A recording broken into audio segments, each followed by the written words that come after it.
Kẹ́mi, stop it. So you toxic is an understatement. O jù bẹ́ẹ̀ lọ, apàyàn ni ẹ́, o lè pàyàn. Ẹ tó bá fún ẹ, àgbákò ló kọ. O ti kú. Jamal, o ti kú. Kẹ́mi. Tí bá lè ṣe tó pẹ̀lú ẹ. Kẹ́mi. Jamal, èṣù ti ń bọ́rọ̀ mi o. Èṣù ti fẹ́ bọ́rọ̀ mi, má jẹ́ kó lò mí o. Tó bá lò mí tí bá ṣe tó pẹ̀lú ẹ. Mo máa fi eyín já gbogbo ṣọ́ọ̀rù ẹ. Ọmọ mi o. On my own birthday. Kẹ́mi, birthday mi ni. O ní ṣe birthday yẹn láyọ̀ torí ẹ̀ ò bá pẹ́ sí. Ṣé mo kọ́ ṣe aráṣọ tó wà lọ́wọ́ ẹ? Kẹ́mi fi mí díwọ̀n àwọn ẹ̀gbọ́n ẹ̀ náà. Fi mí díwọ̀n àwọn ẹ̀gbọ́n ẹ̀. You are stupid. Ìwọ kò gbádùn. Kẹ́mi, o di sá ọmọ tó rán sílé ni ẹ. Kíni torí pé kíni? Lórí birthday mi. Àti títí ẹ tí ò gbádùn tó máa ṣe bí onígógó. Àti ẹ tó máa ṣe bí wọ̀nyí kọ́. Àti tèmi.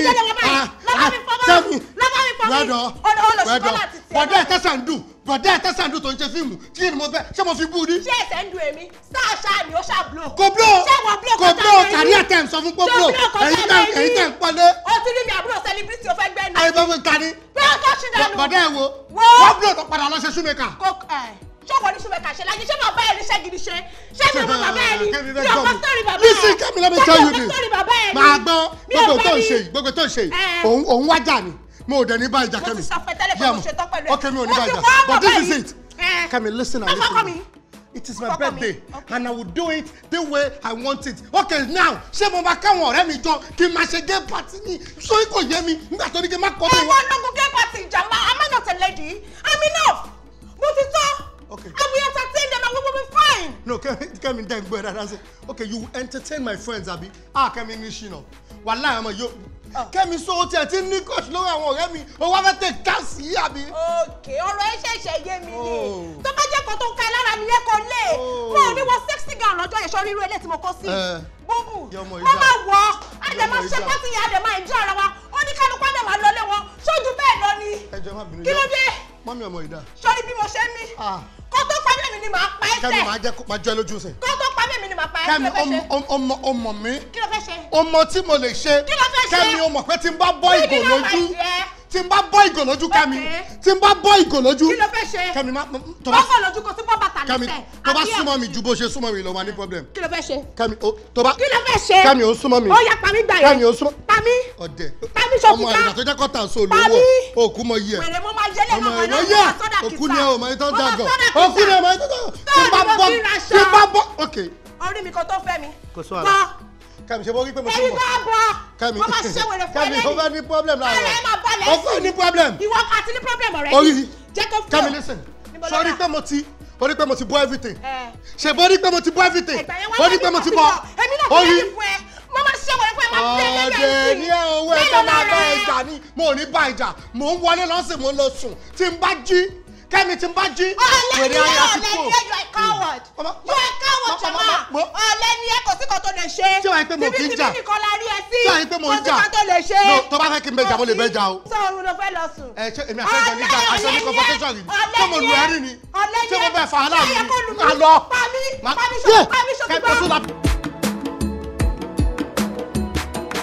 No, nǹkan tí n bá ń sọ ni kẹ́ gbọ́. Understand? It is not time for all that right now. Until I said yes.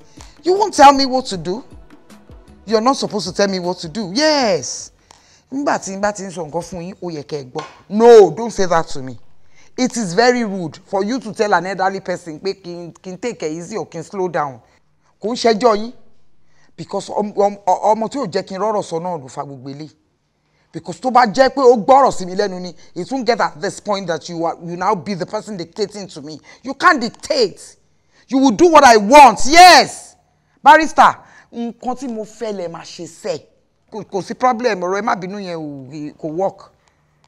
So nǹkan tèmi kọ́ mọ̀ ni pé when it's time, there's time for everything. When it is time, when the time is ripe, it will be done. Ṣé ti gbọ́? Mi ò bínú, mi bínú. I'm just letting you know what I want. You understand? And you have to reason along with me too. You don't tell me what to do. I will tell you what to do. All right. Ẹ ṣeun. All right, ó dàbọ̀. No, mi ò bínú, ẹ má worry, ó dàbọ̀. Bẹ́ẹ̀dẹ̀ bí ṣe. Bẹ́ẹ̀dẹ̀ bí ṣe. Mami. Àwọn ẹbí ẹ̀ máa pariwo kú ni o. Àwọn òṣìwò olóògbé ọmọ olóògbé dání tó tẹ́wọ́ gẹ́gẹ́. Oúnjẹ mi dà. Where is my food? Ìgbà tí mo rí pé ẹ lówó kọ́ á fẹ́ wo dining de ó ní ó jẹ́ kí n gbé wá. Ọlọ́run fẹ́ bàtà àwọn tó ní ẹ̀jẹ̀ ni. Mo lọ wo call mo fẹ́ wo dining. Kí ni mo fẹ́ máa wá lórí dining? Ask you to bring my food. Ẹ má bínú. Yálà já ẹni kó má kí ni gbogbo kàtìkàtì tó ń gbọ́nra lẹ̀ sí bíbù. Má gbọ́ pàtí lẹ̀ sínú living room mi jọ. Get out! Disappear! Sorry o. Burn with fire and go and bring my food. Sorry. I'm sorry kú wá show ikú lé yín ni. Can you imagine? Mi mọ bí tí mo tẹ̀ ti rí stark illiterate tí mo push me tí mo gbé wọnú ilé wa. Kàn gbọ́n gbogbo ara sílẹ̀ nínú living room for me. Bring my food before you die! Oh, mommy! Pami sẹ́, mo ní kó pami kó fòkú mi ránṣẹ́ sáwọn tó ní mi. Jẹ́bọ́ rẹ́sẹ̀ mi níbi táyà. Ó yá wo ẹsẹ̀ mi wọ́n pami sẹ́. Pami kó fi mi ránṣẹ́. Kẹ́mi kí ni túmọ̀ gbogbo ilé ìbá ìtorí Ọlọ́run? Kẹ́mi kí ni túmọ̀ kí ni? Okay. Ó yá okay. Pami. Tiẹ̀ káwọ́ lẹ́nu lẹ́kùn. Má jẹ́ kí n fi káwọ́ jọ. Ó dáa. Mo ti gbọ́. Kẹ́mi kí ló tó ń ṣe báyìí náà? Kẹ́mi kọ̀ọ̀kan má pè mí ò fẹ́ gbọ́. Mi ò fẹ́ gbọ́. What was that conversation about? Now you have to leave the room when they jáde síta. Ó lọ receive call. The next thing, ó mú kọ́kọ́rọ́ mọ́tò, ó lọ jáde. Sori bí mo ṣe mí. High blood pressure. Kó tó pa mí jà mọ́ mo máa pa ẹsẹ̀. Kẹ́mi ò dẹjọ́ torí Ọlọ́run láàárọ̀. Má bẹ̀ mí lẹ́bẹ̀ òṣì. Má bẹ̀ mí lẹ́bẹ̀ òṣì. Gbogbo ẹni tó ń lọ bí iṣẹ́ ti ń lọ bí iṣẹ́ tó ń bá bọ́ ìmáa jẹ ló ti ń bá láàárọ̀ kùtùkùtù. Alálàńlá kò káyé sẹ̀. Olóko tó wù kó máa lọ kó kí ni tèmi gbẹ́lú gbogbo yẹn? What was that conversation about? Tell me, mo fẹ́ gbọ́. So omi ń pe call tí mo receive nulẹ̀ ló fa gbọ́ wàhálà yìí. It's a simple question. Dáhùn kan tí mo bí ẹ́. Dáhùn. But Kẹ́mi, that was just a business call. Ọ̀rẹ́ mi ló ń pè mí. Wow. But living room ló wà tí mo ní mo fẹ́ receive call. Okay. Tó dá mi lóhùn. Tó tún make sure pé òun loud, òun increase value TV. Jama business call. Oh, bẹ̀rù Ọlọ́run business call that you have to leave the room and go outside. Irú business call wo ni ẹjọ́ ṣe ẹ̀ ń plan láti ta company yín ni. Torí kò yé mi. Bàbá ẹ̀rọ. Ṣé ẹ fẹ́ ta company yín ni? Àbí má gbé mi mọ́ra. Àwọn oníbò ti ń jáde. Àwọn oníbò ti ń jáde. Má jẹ́ kó ṣe. Àbí àbọ̀ lórí burúkú ni nẹ́bọ̀. Àbí kò fẹ́ dá fún nẹ́bọ̀. Má gbé mi mọ́ra. Wá tí ẹ̀ jẹ́ kó kọjá Kẹ́mi. Jẹ́ kó pa mí. Kẹ́mi ojú mi ni kò wò. Jẹ́ kó pa mí sẹ́. Mi ò fẹ́ wojú ẹ̀. Ṣé wà tí wọ́n lè jọ ń jà ní Kẹ́mi? Okay. Ó máa pàkẹsẹ̀ bọ́ táyà mọ́tò. Bọ̀ ó yẹ kẹ́yìn náà take it easy díẹ̀ díẹ̀. Ọmọ take it easy àwọn ọlọ́mọ ìwọ mi bá wọn sọ Kẹ́mi. Okay, jẹ́ ká wọlé. Mọ̀mọ́ kan tó ń ṣàkẹ́. Fine boy. Wọ́n sọ̀rí. Má gbé mi mọ́ra mi ò ṣe nǹkan tó mọ̀ ṣe náà nìyẹn. Mi ò ṣe. Kẹ́mi tó fẹ́ pa mí ni. Nìṣọ́nulé. Kẹ́mi nìṣọ́nulé. Àti wọlé nìṣọ́nulé. Daddy, why are those two people always fighting and shouting at each other? Mitchell, those are two grown-up adults having a conversation. They were not fighting. Boy, you're an adult and I've never ever seen you fight. That's because I'm different. So why can't they? Mitchell, please. I actually don't have time for these your interview questions. I'm prepared for work, and that's all I'm focused on. Thank you.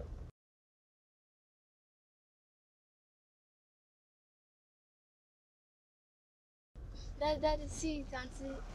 Oh, Auntie Adun. Okay. Adun. Daddy Mitchell. Báwo ni Mboloda? Daddy Mitchell. Good morning. How are you? I'm good. Molo get card. Yeah. Okay. Mitchell, how are you? I'm fine. Hope you're good. You're walking down the road, so I told my dad to stop. Oh, really? That's nice. And Daddy Mitchell, ẹ dẹ̀ kú ìtọ́jú Mitchell. Mo rọ́wọ́ ìtọ́jú yín lára. Ẹ kú iṣẹ́. Ṣé tó bá jẹ́ yẹn Ọlọ́run ló kúkú bá wa tọ́jú ẹ. That reminds me, ó tiẹ̀ ní nǹkan tí mo fẹ́ sọ fún ẹ. Mo ń plan láti pè é lórí fóònù tẹ́lẹ̀ ní ká tó rí ẹ. Really? Yeah. What's it? Kò fi bẹ́ẹ̀ much. It's just that tí n bá ti drop ẹ ní school nsìn, tèmi náà bá parí ní iṣẹ́. A tún ní extra meeting tá fẹ́ ṣe, so torí ẹ̀mí ẹ̀ nílé tètè láti lọ pick Mitchell ní school, so I just wanted to beg you please jọ̀ọ́ má bínú pé mò ń bother ẹ pẹ̀lú issues mi, bóyá ò ní mind kí n tiẹ̀ drop off Mitchell lọ́dọ̀ ẹ títí máa fi dé lálẹ́. Ìyẹn ò ṣe problem. Mitchell ọmọ mi ni. I will take care of her. Ṣé cabman ló máa wá drop ẹ àbí ẹ máa wá drop ẹ? Yeah. Cabman. Okay, no problem. Auntie, when I get back from school, we'll make pancakes. Oh, yummy. Okay, no problem. Don't worry. What I'll do is I'll go to the supermarket now and get the ingredients, okay? Is that okay? You. All right, sister Adun, all right, thank you. Make sure you face your study, okay? She will. She will. Oshe, go take care. I will stand by you like a king kangarawa ọmọdé o. Ọba dákun gbà mí lálejò nínú ọkàn rẹ o. Hello, beautiful. Hello, beautiful. Hey, sorry. Can I see you for a minute? Ekason. Come again. You want me? Ẹjọ́ jẹ́ rí ẹjọ́. Kí máa parọ́ fún yín. Torí tí mo ṣe wà níbí o. Bí ti báwo? Ẹ ti find you. You are so beautiful. Ẹ jẹ́ wọ́n yẹn náà. Ọwọ́ ìlú mọ́ ló tún sí lólórí báyìí. Ẹ mọ̀ tó ṣe ẹ̀ ní pé mo ti notice pé níbo tó ṣe kọ̀ wọlé yìí. Ìrọ̀lẹ́ rẹ̀ ló máa ń wọlé. Tó mú mo dàbí ọgbọ́n yẹn bí ti ń jókòó sí wípé ibi lè máa dé bá mi. Oh no, you are too beautiful. I like your style, I like your shape. Anyway, Adola lórúkọ mi. Aduni, oh Lord. Anyway, Richard lórúkọ tèmi, but I'm planning bank payment in Richoko.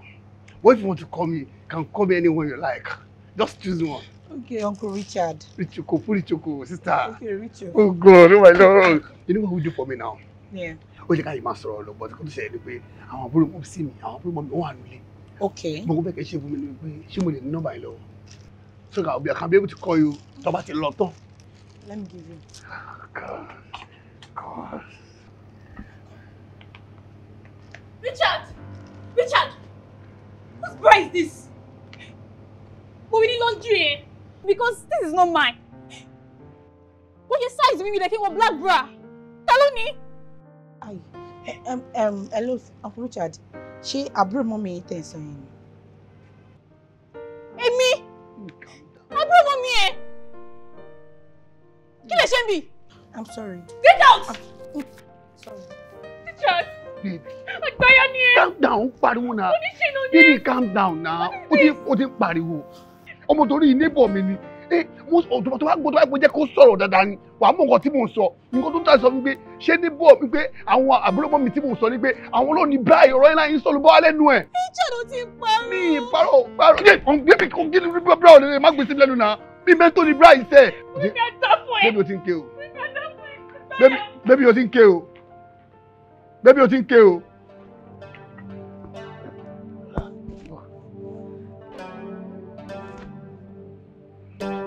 Baby. Richard, why don't you buy for me? Ṣé o náà kí ni mo ṣe fún ẹ? Ó dẹ̀ ń pé mo nífẹ̀ẹ́ pẹ̀lú okùn bọ́kọ mo fi nífẹ̀ẹ́. Ìwọ náà wò mí náà. Kí ló wọ́n lára àwọn obìnrin yẹn tí ó sì lára mi? Ṣé mo fún oṣẹ́ mi ṣá? Àti pé ṣé mo fi kò dá kí ọmọ fi wàdùwàdù máa rí dà lórí ikọ̀. Ṣé mo ṣá? What's the meaning? O lè mọ meaning ẹ̀. Wọ́n bá wọn sọ̀rọ̀ ta lọ́wọ́, ó dẹ̀ gbọ́rọ̀ ọ̀rọ̀ bra wọlé. Ó ti ẹ̀ calm down kí ṣe ṣàlàyé bọ́rọ̀ bra ṣe jẹ́ fún ẹ. Ókè ọmọ torí ìta ẹ̀ tó bá gbọ́ sórí ìgbésí ayé ọmọ yẹn tó máa ń sọ fún mi, ìwọ fún ara máa pìtì ọmọ yẹn. Ọmọ tó jẹ́ pé ìsàlẹ̀ mẹ́rin lọ fún ẹ̀yìn mẹ́rin lọ fún. Láńlọ́ọ̀dù wa tó nílé òun ló fún mẹ́rin kó máa manage bẹ́ẹ̀. Wà á dé wa mú ọ̀rọ̀ bra wá gbọ́rọ̀ bra wọlé. Láàrin mi àti dẹ́mi kan lọ́wọ́ ẹ̀ ṣọ́mọ ẹ̀ jẹ́ spẹ́kì mi.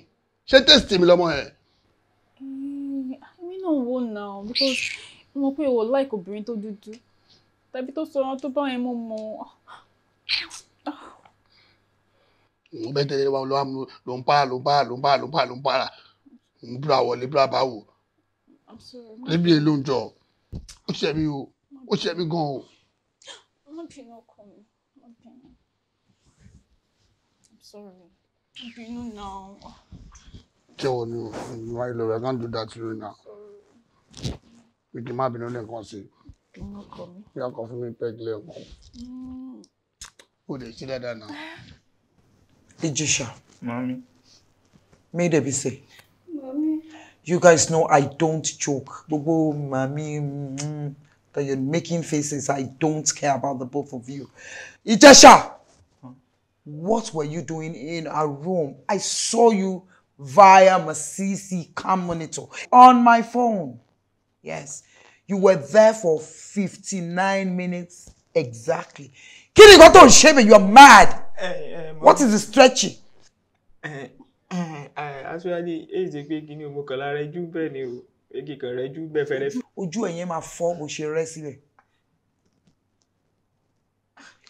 Ó mọ ibi tó yẹ kó lọ àbọ̀ mọ̀. Èyí mi mo ṣe wọ bẹ́ẹ̀ náà. All right, you were running mad then. May there be say. Kí ló ṣẹlẹ̀ láàrin ọkọ Ìjẹ̀ṣà? May there be say. Ìjẹ̀ṣà.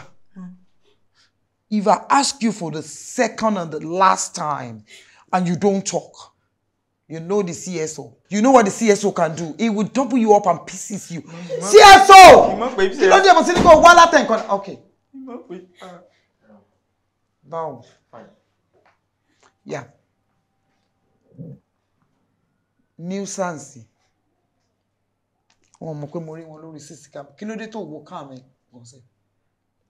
I couldn't. I wasn't there. Why were you not monitoring your CC cam? I wasn't there. You wasn't there. Is that not what I employ you for? So what if I don't look at my own phone? I was actually busy cleaning my monitor. I wasn't. Bastard. CSO. This idiot, Tokpere Nijesha, and Medebisi. I want to ask you this question before the CSO. If you don't say the truth now, you will be damaged. You will be pieces. Almost CSO now. Kini Olosheni Yara Medebisi. Medebisi, what was he doing with you? That's the question. Okay, mommy. Majewo Kunio. How many times are you going to say, Mami, Majewo? What is all that for? Mireji, mo ti turo mi. Ifa, I will tell me. Ifa, me abere pe, kí ló fẹ́ fi. Aye, Onida. I will tell a shit that he was pulling from you. If I lost soon, Jenny, or what? Are you telling me you're a child? And you, bastard, DJ. What happened to you the last time concerning my former house help? Kí mo fi mistake ìfọmọdọ̀rin lóyún. Iná máa jó ẹni. Iná máa jó ẹkú ni. Can you just imagine? Kí ni wọ́n sọ fún ẹ pé kó má ṣẹlẹ̀ mọ́? Sọ pé ní sọ̀rọ̀ ń pa ẹ̀mọ́ náà ni pé ti gbàgbé ti fi fọ́lọ́run ti fi. Wọ́n á gbébọn pieces ẹsẹ̀ èmi yáfì fọ́lọ́run. So now, Medebisi is the next. That's lóyún. Ẹlẹ́dàá ayé àmà wá dáná oúnjẹ ní kitchen. You want to turn me back to what I used to be? Èlé lóyún mami. Kò lè Oh, you use condom to do it. Did you use condom? CSO. Mi ní nǹkan tí fẹ́ sọ. It's because situation tí mo wà right now will permit me láti run mad. Àìjẹ́ yẹn, ọmọ yẹ́lo mi máa kàn sọ́nù nù yín ni. Máa kàn pé náà kó pa yín. Mami ní kí dí pẹ̀lú mi, mo family CSO, kó àwọn wèrè lọ kó lọ ṣe. Are you mad? Mami ní kí dí pẹ̀lú mi, mami má jẹ́ tẹ̀lé CSO. Ọ̀dájọ́ mi yàmá CSO. Ọmọ tí nínú ilé mi kú. Kọ́ọ̀tì. Ọ̀dá CSO. Uncle CSO. CSO. Ọlọ́run. Ìrẹ́ mú jẹun tóbi kó wọ. Jọ torí Ọlọ́run ṣàánú mi. Ṣàánú mi torí Ọlọ́run. Oúnjẹ yẹn pọ̀. CSO. Níbi tá a bá dé ní ìsìn sọmọ pé orí mi tán. Àsìkò jẹ́wọ́ ẹ̀ṣẹ̀ la wà yìí. Tó o bá sì fi gbá kan bọ̀ kan nú, òòsà òkè rí ọ, bẹ́ẹ̀ mi ò tiẹ̀ rí ọ. CCTV tiẹ̀ káàsì red handed. Láàrin èmi àti ẹ, ṣé mo dá parọ́ mọ́ ni? Àbí ìwọ gangan tó ṣe ò ṣe bẹ́ẹ̀ ni? Ó mọ̀ nǹkan. Actually, madam parọ́ mọ́ mi. Madam bẹ́ẹ̀ ó gbá mi mú CC camera bí wèrè kan yẹn wà nílé bẹ́ẹ̀. Ó gbá mi mú bẹ́ẹ̀ o. Ọ̀nà fún bẹ́ẹ̀ ló ti gbá mi mú bẹ́ẹ̀. Mélòó ráyè rẹ̀ escape. Ó mọ̀ kó ṣẹlẹ̀ ni pé mo wọ ọbẹ̀ lóòótọ́. Ṣùgbọ́n èsì kankan kó ṣẹlẹ̀ láàrin mi àtọmọ mi. Ògún rè. Mo bó ṣe ń búra pẹ̀lú èké. Ọpọlọ ń ta ọ́. Tọ́pọlọ ò bá ta ọ́ ni. Ó ní mọ̀ sọ̀rọ̀ fún mi kó tún máa fògùn aláṣọ búra. Nọ́mọ̀nọ́mọ̀ tó wáyé pọ́ mọ́ Yorùbá lóru ẹjọ́ wèrè fún tó wá ń fi ògùn aláṣọ búra fún. Sọ̀rọ̀ pé wọ́n sàn ọ́ létí. Wọ́n sàn létí ni. Àṣé kan wá láàrin mi àti ẹ̀. Ṣé bó lọ ṣe fẹ́ mọ̀? Definitely gbogbo nǹkan tó sọ pé o ṣe nù. Èyí tí wọ́n rò lẹ́jọ́ gan o ti ṣe. Àní mi mú èsùn kankan láàrin mi àtọmọ kan wọlé tí ni mo dẹ̀ sùn pé. Bó la ti fẹ́ mọ̀? Èyí tó sọ yìí o ti lọ prison. To God be the glory o tún wá lẹ́bi lára tí wàhálà bá ṣẹlẹ̀ tán.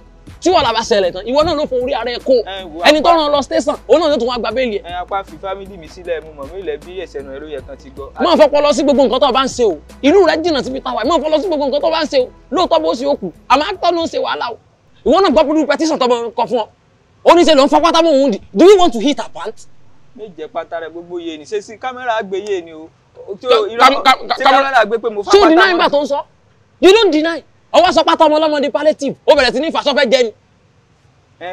wò ó jáka kúrò lórí iye ni ó ti mí sọ̀rọ̀ lórí bí ìgbà kó yẹ pé ó ń blame mi bẹ́ẹ̀ ni nǹkan kí mo notice ni pé kí ló ṣe mọ̀dámú kó jẹ́ pé lẹ́yìn ọjọ́ mẹ́ta bẹ́ẹ̀ inú rẹ̀ dùn ó ń kara everybody inú ilé ni ó ṣe mi affect mi bó ṣe mi wò mí o mímọ̀ bóyá ó affect rẹ o. màmá gbọ́dọ̀ tó ń sọ ẹni tí inú ó dùn ó ló ń kanra sẹ́ni tí inú ó dùn máa ń fẹ́ yín ni ìkanra ni gbogbo á sì máa manage ìkanra ìgbà tó ti ń fẹ́ yín sí wa ń tẹ́kún kébí ekú nulẹ̀ ńkọ́ tára fẹjọ́ sùn nǹkan tó yẹ kémi àti ẹjọ́ gbé máa rò ọkùnrin Dáúdù tó wà nínú building ni pé báwo nínú wọn ṣe máa dùn báwo nínú wọn ṣe máa yọ táwọn náà máa fi máa rí yọnu táwa rí yọnu gbogbo increment tán fún wa pẹ̀lú sálárì wa kò ní wọ́ọ̀kì mọ́. a kàn gbọ́dọ̀ rí yọnu ni o sálárì ti fẹ́ ṣe tó san sẹ́ni kó ń kanra ni wàá lọ fèsì béèrè sálárì lọ́wọ́ èmi ṣe nídìí owó o. ó fọkàn sí sálárì oṣù yìí pẹ̀lú gbogbo oṣù tó ti ṣe sálárì tiẹ̀ ti di pàlásò. irọ́ ni òjìgì gbọ́jà. ìwọ gangan lára lọ jókòó kó fi reason. wàhálà ilé easy. gbogbo lírìsì tó ń sọ dàlẹ́ yìí ṣé òun ṣeré ni àbọ̀ ń ṣeré. mo mí ni ẹ o. ọ̀hún rí wọ́n fún wọn kàn kó ń fi sálárì jàre kí ni tó láìdí àbò láìdí à. nǹkan kó ṣẹlẹ̀ ni pé mo láìdí à kó bá lè reason lọ́nà kémi náà fẹ́ gbé gbáà ni o so mọ̀ pé màdámù ó nífẹ̀ẹ́ rẹ kò dé ìsún kan kéèyàn lè ṣe inú ilé any small thing CSO deal with him any small thing CSO handle him kíní kan ìwọ náà wá kanjú kan bí adìyẹ lè kú ó yẹ kó mọ nǹkan kí màdámù fẹ́ràn ká ló fún kínú ẹ kí gbogbo ya máa gbádùn padà nú ilé o tó bá jù nǹkan kó bá láìkì jù ó yẹ kó mọ̀ ká ló fún.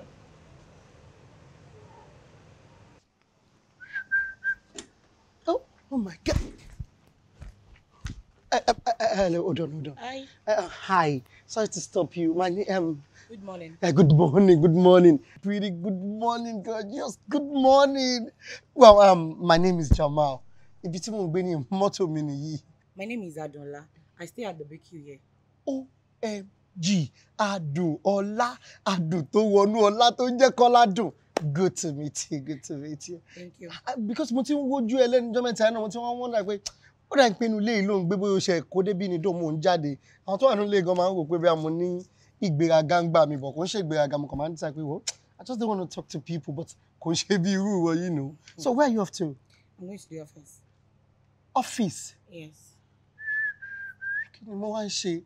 Hop in, let me take you to the office. No, I'm sorry. Mo ti order Uber already. Sọ fún Uber yẹn pé kó padà, mo máa fún lówó. You are... Hey, Michelle, look at your friend, sister. What do you think? Should we give her a ride? Yes, I like that. So I should tell her? Iye tí àdìyẹ bá jẹ́ mo fẹ́ sọ fún, mo ò gbọ́dọ̀ rí ẹ kí n má gbé ẹ.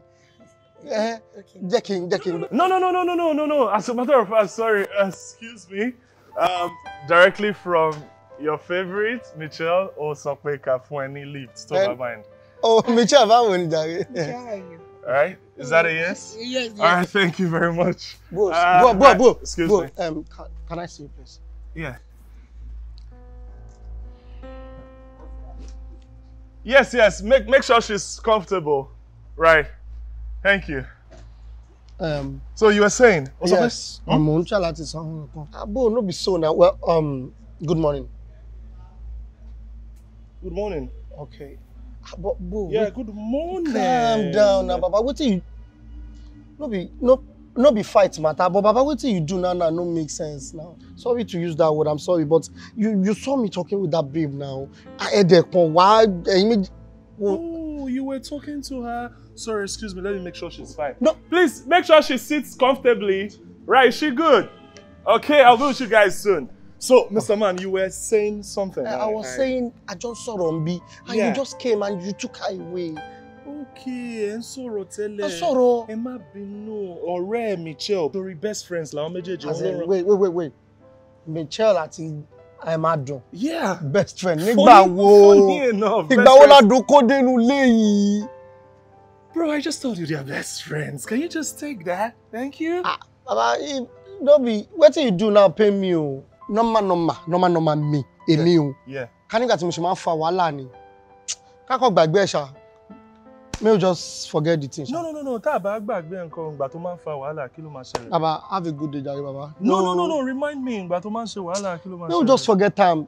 Time no day. No, if we no come forget time, no, Baba, have a good day. No be why we go fight on top small thing. I know wetin I fit do, sha, but may we just leave everything for street. May we follow street go. O sọ pé o ti kó inú ayé I àbí? don't leave everything, Baba. So if to say o ti kó inú ayé nǹkan wá ṣẹlẹ̀ àbí? Baba, if you know me when I dey inside life, I bad o. I know you. I no dey fear anything.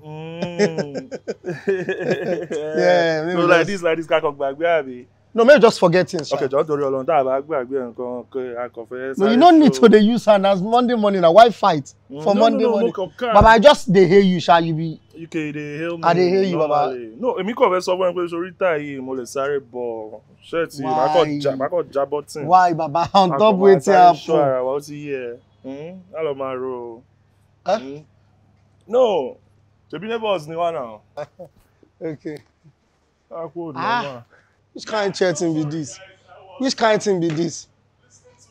See, may we just forget level. May we forget say any height dey. Don't be say I no get muscle now. I just decide say I make I change my muscle to something like. Okay. Oh, Baba. Ó dayọ̀ ọlọ́gbọ́n.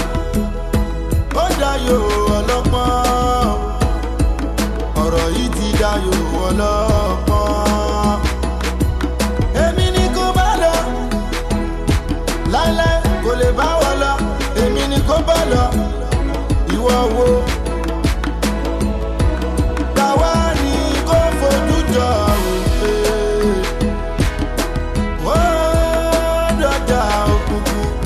Ó dọjà òkùnkùn. Ó ti dayọ̀ ọlọ́gbọ́n. Èyí jẹ́ bí yóò jẹ́. Tàwa ló nínú rẹ̀ nínú wa. Ta ni ọkọ ìyàwó? Ta ló fẹ́ ṣọkọ ìyàwó nínú wọn? Tàwa ni ọkùnrin gidi. Ojú bára rẹ̀ wà lóde o.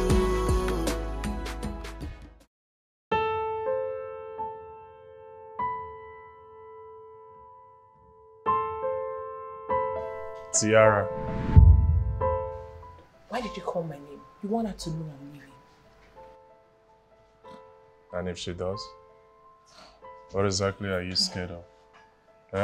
Sọ fún mi. O fẹ́ kí Michelle mọ̀ pé as usual màmá ẹ̀ fẹ́ sá lọ, ó fẹ́ tiptoe, ó fẹ́ fi wálẹ̀. Is that what you're scared of? Ola, please don't start. It is too early. I need to go back to work. Exactly. Àfi iṣẹ́ gbogbo ìgbà. I need to go to work. I need to go to work. Why is it that ó máa easy fún ẹ láti pick iṣẹ́ ẹ? Wàá abandon mi àti Michelle, wàá dé pick iṣẹ́ ẹ gbogbo ìgbà. Why? No, let me even ask you, ìgbà wo ló tiẹ̀ máa for once tó máa pick ọmọ ẹ àtèmi ahead of this your work? When will you just do it for once? Wait, I don't understand something. Are you angry that I took my job over my daughter? Or you're angry because I took my job over you? You know, Tiara, I don't care. Exactly, I don't care. Nǹkan tó bá wù ẹ́ ni kó ṣe. Nǹkan tó bá dé wù ẹ́ ni kó sọ. But mine is, I just want you to know that the very first day tí mo pick ẹ, tí mo rí ẹ, tí mo nífẹ̀ẹ́, ọjọ́ yẹn ni mo ṣe the biggest mistake láyé mi. Yeah, I said it. Ola, stop it now. Stop all these things. Don't you miss me? I know you still have a thing for me. Honestly, look at me now. Black, babe, fit. I know you still have a thing for this lady standing in front of you. Yeah? But you know what? Your ego, this ego, Beraga, you know go let you. You see, you're pushing me away. You're pushing me away. O can't do me because Omowa no matter affect. So you want no more. You want no more. Okay. Hola. But look at me. I want to ask you, do you really want to give up on us? Really? You really want to give up on us? Tiara. Yes. Chauffeur Boto. Use the door. Just leave.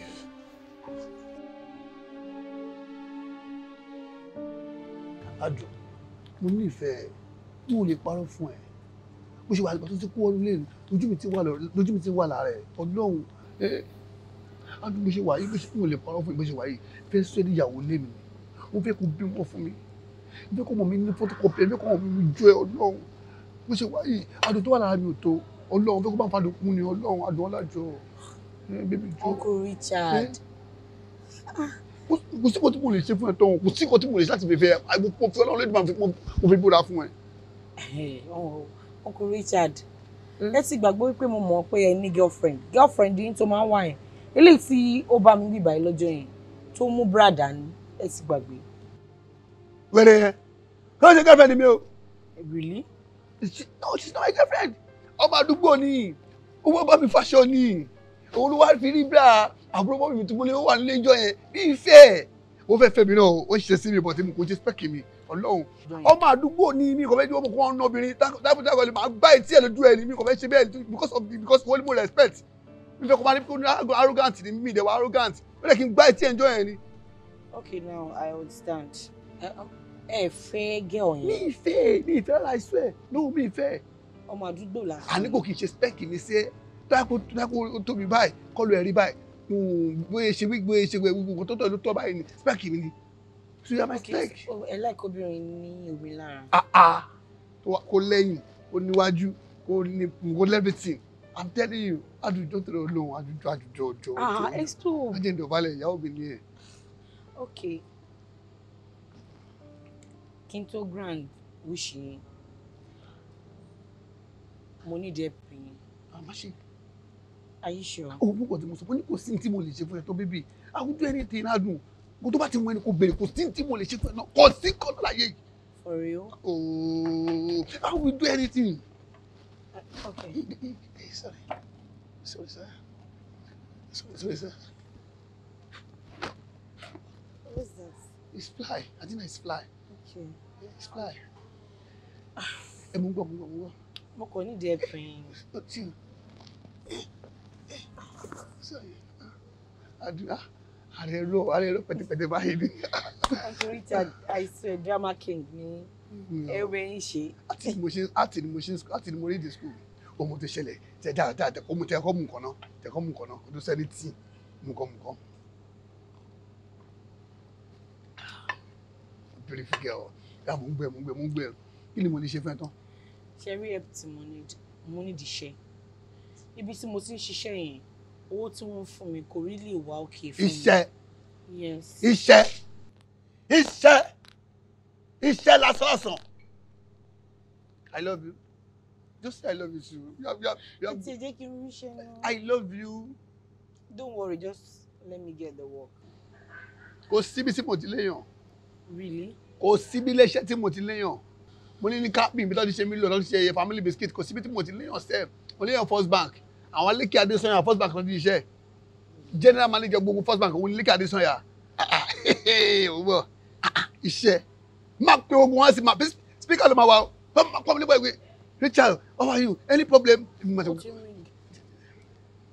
Hello, Mr. Lékè Adésanya. This is Richard Komalafe online. Even here. Lékèlì. First Bank ìdánwò ẹ o. Ó tẹ́ ní kan tí mo ti ẹ̀pẹ́ fún actually. Ọmọ pẹ́ ìlọ́lẹ̀ sọ pé kí lọ máa láti jọjọ ìbẹ̀rẹ̀ tó bá rí pé mo ti wá ṣetán báyìí. Ọmọ tí mo dẹ̀ wá rí wọn pé kó má jà bíléèdì sí mi lọ́rùn. Mo fẹ́ fún níṣẹ́. Mo dẹ̀ fi kó máa fún iṣẹ́ ní ọ̀dọ̀ yín bẹ́ẹ̀ ní First Bank yín bẹ́ẹ̀.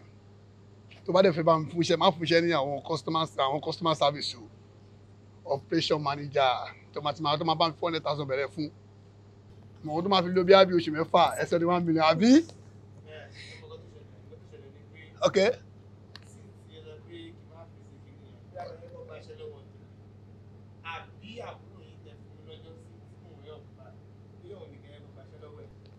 Hello Lékè, hello Lékè. Ṣé mi Lékè ń bá mi ṣá? Èmi ni hello Richard Lékè na mi. Hello. Kò mọ̀ kí mo gbé òun. Wọ́n mọ̀ gbà tí wọ́n sọ̀rọ̀ wọ́n ní pé bóyá kí àbúrò yín fi ṣẹlẹ̀ kémi. Ṣé ń gbọ́ gbọ́ ẹ ni? Yes. Àwọn máa fi ṣẹlẹ̀ fún ẹ. ó máa fi ṣẹlẹ̀ fún ẹ ṣebí ìyàwó mi ni ẹ. Are you sure? àti wọn ló máa fi ṣẹlẹ̀ fún ẹ. Like àbúrò yìí máa fi ṣẹlẹ̀ fún mi. máa ní kọ́ lè next month ló máa di wọ́n bẹ̀rẹ̀ ṣe next month. For real? Yes, kò sí kò tí mo lè ṣe fún ẹ tó ṣe kò sí. Oh my God, thank you so much. No, you're welcome. Thank you. You're welcome. You mọ̀ pé love me bye. Adùn. Bí mo ti máa ń ṣe báyìí. Olóhùn ti ṣe Ọlọ́run. Where is my phone? Ẹ wo, mi ò mú fóònù mi, wọ́n lè ti máa pè mí, ẹ kí sáré mú fún mú padà bọ̀. Okay, mo ń dúró. Yes sir, I'm coming. Ọlọ́run burúkú la bèrè yìí o. Ọlọ́run burúkú báyìí. Ẹ̀ǹkan 5 minutes, wọ́n dẹ̀ má bùrò tèmi kọ́ lé iléeṣẹ́, ẹni tó bá mi sanwó lé, bùkátà mi wọn ló ń gbé tó pọ̀ jù, ó jẹ́ ti dá, ó ní kúre. Èmi ò fẹ́ mọ́ o. Lékè náà jáṣẹ́ ló burúkú lékè o, lékè lè jáṣẹ́ mi tó yìí. Tí kò ní pákéjì ní ara ni. No problem, màá rí one on one. Jamal, ṣé ẹ láìkì pẹ̀lú ìrìn? Ẹ̀wọ̀n náà ní ara ìbà ní ìrìn ní ẹ̀ṣẹ̀ já. Ó gbọ́dọ̀ lè kà fún Ilé ìlú àwọn fàìn, ṣé wọn kọ́ tí mo fún wọn lọ? Mo lè mú ṣe ya trouser mi. Àwọn ata trouser yà ti ní shirt how much? Ní ara ìbà lọ́wọ́ eléyìí, mú ẹ̀ṣẹ̀ já ní o. Ẹ̀wọ̀n kọ́ tí mo fi wọ̀n yìí. Mo wo àwọn polo tó tà fún mi ní last time yẹn náà. Mo ò tí ì fọrùn kan wà ní bedroom bẹ́ẹ̀. You know I'm not a polo person. Ó yẹ ìwé ilé. Mọ̀kàn tó ṣẹlẹ̀ bí akẹ́fì àwọn vintage tuntun ta ìṣẹ́ ọ̀dà ẹ̀ fi hàn ọ́ lè rí tọ́ láìkì ń bẹ̀. Bóyá kẹfọ́ chata ṣe mọ́dà ẹ̀ hàn wọ́n. Mo ti rí jàre. Okay, let me go for this. I think this trouser and this shirt. So let me go for it. But èlò ló máa tà. 45,000 péré ni. Mi gbọ́dọ̀. 45,000. Bóyá kó pa fóònù ẹ kí ó jẹ́ kí n ṣe yín lálejò. Mọ̀ kó ṣẹlẹ̀ bí akẹ́ gé 5k kú ń bẹ̀ fún wọn. Mọ̀ pé kọ́sítọ́mà dáadáa ni wọ́n. Wo ọ̀rọ̀ 5k kú fún ọkọ lélẹ̀. Sórí ẹ̀gbọ́n ẹ̀ yóò ti láìkò bójú. Ó tọ́ ni ó ti. Èmi láìkò owó ni mo máa ń patronize all time. Wo bí. Sórí èyí tí wọ́n sọ ń sìn tó ń ṣẹnu bí ẹnu kíní. Àǹtí mi bóyá kẹ 5k kúrò rí ẹ̀rí wọn. It's good but sórí pé òun dájú wọn lọ. 5k. Ó lè yọ 500. But ó ti ọmọ tó ṣẹlẹ̀ ní ta máa ṣe lélẹ̀. Tó bá ti fẹ́ ra taṣọ fún mi, má wà mọ́. Jẹ́ kó máa wá ọ̀rọ̀ tèmi àti ẹ fẹ́ wọ̀. Àbí? Mọ̀ pé kọ́sítọ́mà dáadáa náà ni Tẹ́lẹ̀! Kí lélẹ̀? Àwọn wọn ni? Kí ni gbogbo ní burúkú ìjàmà? Ọ̀rẹ́ ti yé mi. So ìta ò bẹ̀rẹ̀ mọ́. Inú lọ́lọ́kùn tó fi fẹ́ máa ṣe ṣìnáwó ẹgbẹ́ tó fi yí mi. Ẹ dúró. Kí lálágẹ̀rẹ́ ṣẹnu lé mi ṣe? Mo ṣọdún ẹ̀yọ́ ni. Ní sùúrù tálẹ́. Come on, stop that. Shh. Listen, don't talk to my woman like that. In kí n báyàwó ẹ̀gbọ́n sọ̀rọ̀ báyìí. Jẹ́ kí n bó náà wí. Babe, o ti ń get it wrong. Ó ti yé mi. Calm down. Mo sọ fún ẹ pé sùúrù ni kò máa ṣe all the time. Àbúrò mi tí mo ní máa ń taṣọ fún mi. Òun lélẹ̀ àbúrò tiẹ̀ nìyí. Kò ní dá fún àwọn àbúrò ẹ̀ tó ń taṣọ. Kò ní dí àwọn àbúrò ẹ̀ tó ń taṣọ. Kí ni gbogbo ní burúkú tó bá mi fà yìí? Kí ni? calm down ọyọ ọkọ yín náà ni. Àwọn wo ni ìyá kọ́? Ìyá ó ti yé mi. Kò sí wàhálà. Ẹ wò ẹ ṣáà jẹ́ ká dúpẹ́ lọ́wọ́ Ọlọ́run pé orí ìjà máa kó yọ because ká ní lady yẹn kú ni nǹkan tá à ń sọ yẹn kára máa sọ ìdá àwọn ló ṣe ẹ̀ṣẹ̀ tá à ń sọ yìí àbó nǹkan ló ṣẹ̀ òun làwa máa mú àdẹ̀ní fi sílẹ̀ ohun tí ó tabárí corporate gangan tó ṣẹ̀ so a ṣáà dúpẹ́ pé ọmọ yẹn ò kú ìyẹn ni lucky tó wọn ni. IPO, thank you so much. Ṣé Mr. Jamal Tewon is a gentleman. Wọn kì í ṣe oníwàhálà bí oníjà. Ṣé the rí girl yẹn tẹ́ bá bá wa release Mr. Jamal? Wọ́n máa provide ẹjọ́ ẹ kàn bá wa release wọn please.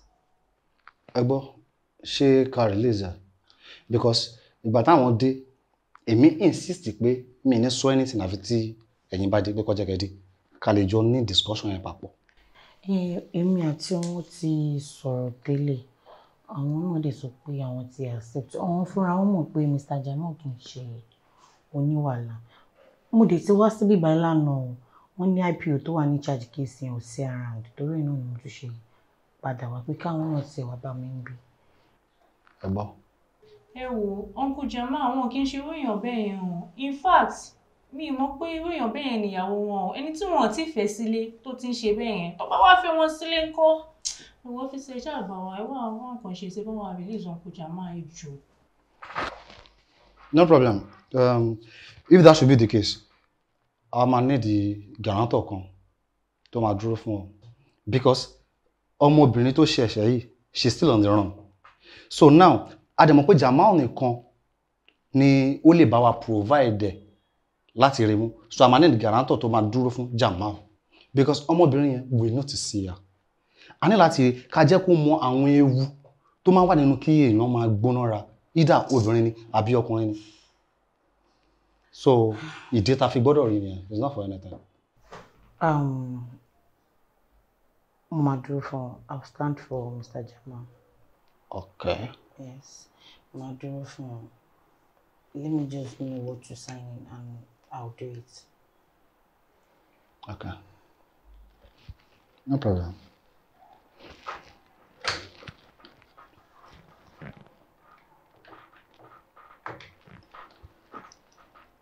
Officer.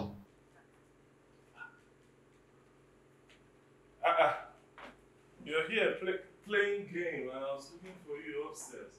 Oh, Mortal Kombat. Alright, let's engage you in a combat. What are you using? Sub-Zero? Or Cabal? Daddy. Yeah? Before we play game, can I tell you something? I want to talk to you. You want to talk to me? Alright. Mongbo, what is it? Mongbo? Daddy, do you like Auntie Ado? Mitchell, if I like Auntie Ado. Okay, yes, of course, she's a very nice person, so yes, I like her. Because it seems like you really like her. Do you wish to marry her? Mitchell, where is all of this coming from? I noticed the way you look at her. And that day you lied on me because you want us to enter our car. Mitchell, how can... I lied on you? Wait, how? How did I lie on you? The day Auntie Ado was talking to that one neighbor that always fights with his wife. Okay. You went to tell her that I'm the one that insisted she should come with us. But we all know it's your idea, Daddy. I don't know you as a liar. But I know you like Daddy. Okay. This is me in front of lawyer Mitchell, and I accept every allegations you've put on my head. I'm guilty. But then again, about marrying Sister Ado, I don't know. I don't know how possible that could be because she's an adult and I suppose she's supposed to have a man in her life.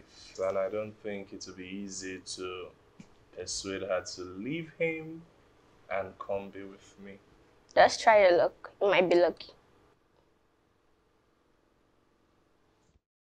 Okay, fine. I mean, for your sake, on special request, I will. I can't pity that, but you pay me a lot. You just said I will pay you. Okay, how much are we talking about here? If I pay you for talking to her for me, who will start paying your school fees? Let's play game. Sub-Zero, okay. Kaba. Oh, thank you. Money kí n wá ṣe ẹlò náà. At least níbo ni wá. And I'm sorry for this question. Why do you choose to live in BQ? Ìwọ̀n ikú ni wọ́n ìtẹ́. Owó ikú bá ṣe mọ̀ náà ló fi ń bọ́jú. Oh. So my work is not paying that much. Because owó mi kà ń gbà. Bẹ́ẹ̀ni, Yorùbá tiẹ̀ ní tẹ́rẹ̀ bá ṣe bó ti mọ̀ kì í tẹ́ aláṣejù ló ń wẹ̀tẹ̀ kúnra. It's all right. Kò sí wàhálà, but you can still get some better job tó lè sanwó ju bẹ́ẹ̀ ìtẹ́lẹ̀ ń ṣe ń sìn lọ. Of course, níta kan máa ṣe ni pé a máa jọ ṣe hand to hand náà ni you can work that out. But wait, all the same, this apartment is cool. Really? Of course. Ṣé tó bá ti rí gbogbo settings yẹn lọ, ẹ ti máa mọ̀ pé. Hi, Uncle Richard. Ẹ má gbé pé òkú àìpé tó wọlé o. Wow.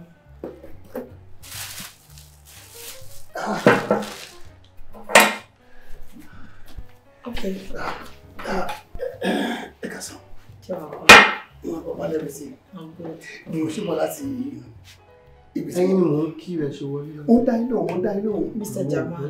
Good afternoon. Yeah, sure. I'm sure you know him. Wà ní mo. Mo ṣe bọ́ láti ibi tí mo tọ́ ṣe bẹ́tẹ̀ sí. Wọ́n ní kí ya fast food kan bẹ́ẹ̀ mo ṣe ní mo ní kí ayé ṣe kí n gẹ́ sí àwọn kéékèèké fún neighbor mi tí ó ṣẹ́kù nínú wa. That's nice of you. Ẹ ṣé gan. Ẹyin kọ́ ni mo ra fún. Okay. Bàbá àlẹ́ ṣe nǹkan mo like pizza. Kò sóbi tó like pizza. Tí mo ṣe ní ìlú tí mo máa like pizza. Ó mi jẹ̀rà wá nìyẹn. Thank you so much. Kébẹ̀ máa wọ Mr. Jamal. Jamal rẹ̀ Jamal. Wọ́n wá sí lọ́mọ láti wá bá mi ṣeré. In fact, àìṣe ń gist lọ́wọ́ lédè. Bóyá kí n kó kọ́pù wá like that's the. Àwọn kan máa ń kí most time máa ń fẹ́ káwọn náà pé kájọ máa ṣe fàájì bọ̀ mọ̀ kan máa ń wò pé ọ̀pọ̀ yìí yóò kàn kí mo ṣàlàyé pé mi ń báyọ̀ sọ̀rọ̀. Now you're both my friend. Adébára sọ̀rọ̀ lẹ́yìn ìbò lẹ́yìn náà. Jẹ́ kí n kó kọ́pù.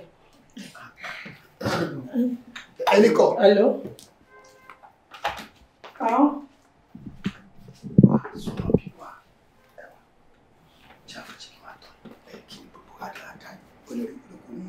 Kí ni tún mo rà dáadáa báyìí? Tó ṣe wo ni girlfriend ni? Ok, jẹ́ ká sọ pé mi ní girlfriend. Ìwọ ní girlfriend. Obi jẹ́ kí n sọ fún ẹ má lọ wo pé tó mo jẹ́ nítorí mi tó má báyìí kí ni lè jẹ́ kí n sọ nǹkan fún ẹ. Ṣé o pé tí n bá fẹ́ lo maturity kankan gbogbo rárá tó rà wáyé mo lè lámọ́lẹ̀ mo lè tẹ́fọ́. Ṣé maturity nìyẹn? Ẹgbẹ́ mi lẹ́nu jù tán. Low budget. Èmi low budget. Get that. Iṣẹ́ tó ní kàtẹ́ ní kí ló fún mi. Èmi mo ń ṣẹ̀sìn ní. Kọ́lọ́ ṣàánú wa ni. Kọ́lọ́ ṣàánú. Ẹ fọ́ ni o.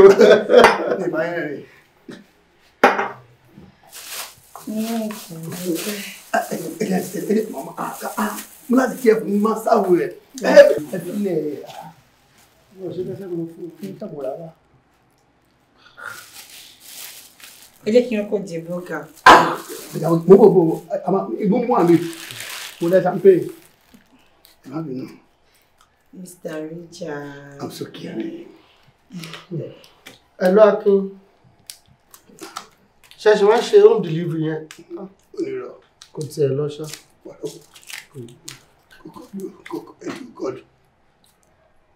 God.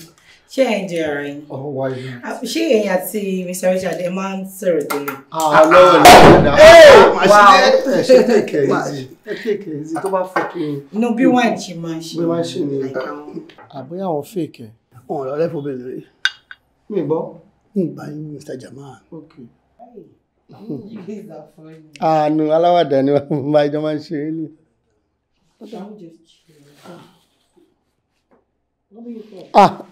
Mi mọ̀ ẹ jẹ́ kí n sáré mu mi tán so máa lè bu wáìnì àlejò. Mr. Jimmy. Uncle, my name is not Jimmy. Mo mọ̀ ìfẹ́kẹ́ Jimmy ni. Tẹ bá mú mi yẹn tán ẹni mú kíní yìí. No, it's all right. Let me go see mood that you want anything for now. Okay. You're not taking any more? No, most of them come to show delivery and number lole for me more. Yeah, like I was saying, are you sure you can get it done in 7 days? Yeah. 7 days is more than enough. We will search every nook and crannies of Lagos. This is all you need. All the informations, all the tracking things you can need are right inside that envelope. his few friends' number and picture and everything there. I called few of his friends of recent and I sensed there was a game. Something is fishy. You understand? So that is why I want you to really do that job the way I want. Now, there's a warning. No mistakes. Do I say it again? You want me to say it again? No mistakes, because I don't want a story tomorrow and would that be pain? No? Mama, I shall see the Jimmy she saw. I shall see what the mafofa dear. Erukulani wa. Get it done. Mama, èèyàn tó introduce wa sí yìí ẹ kó ti ṣàlàyé fún yín. Ṣọ́ra tó ń wo ya kan tútù lójú ni o. Ìka tó gbé ni wá dàgbà. Very good. Bí mo ní ká yẹn. Ká ní kò ṣe pé mo ní ká ó yẹ kẹ́ ti gbóòórùn àwọn àtàwọn wájú yín. Really? Shamo. Wow. Shori, if you guys get it done in that 7 days, I will sweep you off your feet. Ma surprise yín. Ẹ̀rù á bá yín nǹkan tí ma ṣe fún yín. But ẹ má ṣe mistake o. Ẹ má ṣe mistake o. Àmọ́ àbẹ̀yẹ tẹ ìmọ̀ mistake yẹn ń kà mí lára. Mo ní ká ní kò ṣe pé mo ní ká ní kẹ́ ti gbóòórùn àwọn àtàwọn wájú yín. Ṣáàtì rí. Kò sí wàhálà. Kò sí wàhálà. Ọlọ́run fún yín ṣe. Happy birthday to you. Happy birthday to you. Happy birthday to you, Auntie. Happy birthday to you. Mitchell. So, torí nǹkan tó ṣe ní kí wá sọ́dọ̀ yín yẹn kò fẹ́ fi nǹkan hàn mí. No, it's because I want to be the first person to. That is nice. Thank you so much. Happy birthday to you. Happy birthday to her. Happy birthday. Happy birthday. Happy birthday to you. Happy birthday. Happy birthday to you, Ado. Thank you so much. You're welcome. I really appreciate it. You're right. You're welcome. So you are a year younger, prettier, and smarter. Yeah, actually, Moni somewhere very unofficial but important to yakin law nisin. So, mi ò ní lè dúró bẹ́ẹ̀ yopi. But then I promise you, Timbati Day, my host especially, anywhere to bá fẹ́ lọ, anything to bá wù ẹ́ ṣe, you just tell me and I will do it, okay? Okay. So I'll leave you to your best friend, Michelle and Adum. I mean, Auntie Adum, the birthday girl. So I'll just leave now, and when I return, I'll take it up from there, okay? All right. Happy birthday to you. Thank you so much. Mitchell. Thank you, darling. I love you. I love you too.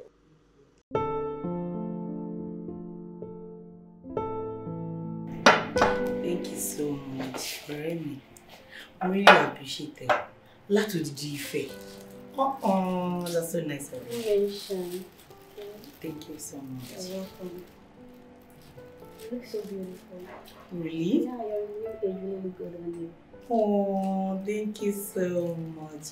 Uncle Richard, this is my friend, Jasmine. Oh, how are you? I'm fine, thank you. That's one of my neighbors.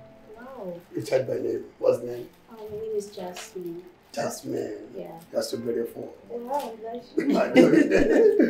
Happy birthday to you. Happy birthday to you. Happy birthday, happy birthday, happy birthday to you. Happy birthday to you, Adu. Mr. Jaman, thank you so much. Ẹ̀mí á ṣe ọ̀pọ̀lọpọ̀ ọdún láyé nínú owó, ọlá Thank you so much. Mr. Jama, I'm not going to give you. I didn't know you. I'm so pleased I just give to you. Really? Yes. Happy birthday, my friendship. I wish you long life and prosperity. Amen. Good health, more money. Amen. And I also appreciate our friendship. Thank you. Ado, gift me not. No, get.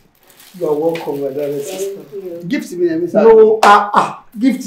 Yes, Yes, funny. I saw a gift. One gift me not go have money. Yeah. I'm shit everybody. Yeah, welcome there. Not the cable follow away. Yeah, really so bad. This is bad. Wọ́n yí pọ̀ o. Really? Àyàsọ̀ ọ̀gbọ́n àǹtí mọ̀ ẹ̀ bá òbí rẹ̀ síbẹ̀. Do you like it? Ẹ tó bá tiẹ̀ ti rí báàgì yìí, a mọ̀ pé nìyẹn ní taste. Uncle, ṣe máa ní sùúrù ẹ̀yin kọ́ ni mò ń bá sọ. Kí ló ń ṣe yín ọ̀rọ̀ lọ́sùn rẹ̀ báyìí? Easy, please. No, ẹyẹ pa mi ni. Ẹ máa ṣe mọ́. Okay, kò sí wàhálà. Okay, Adu, jẹ́ ká ṣe báyìí. Because ẹni tó bá tó ṣe ńlá náà ló máa ń ṣe ńlá. Ó ti yà dùn. Ó dá jẹ́ kí n open floor. Mo mọ̀ pé do birthday tí ń lọ látàrọ̀ bọ̀ èmi ṣe fẹ́ bẹ̀rẹ̀ birthday fún ẹ báyìí. Okay, darling. Yeah, I want to put smiles on your face. Really? Adu. Yes. Ẹni ńlá ló ń ṣe ńlá. Lẹ́yìn gift eléyìí, jẹ́ kí n transfer sí. Because really? Of course, what is that? Ìjọba mi pé asa. Thank you. 023 600 1787 Wema Bank. Wema Bank. Adu, what is?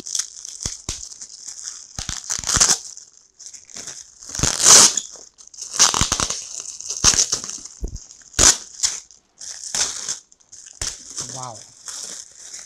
Wow. Oh my God.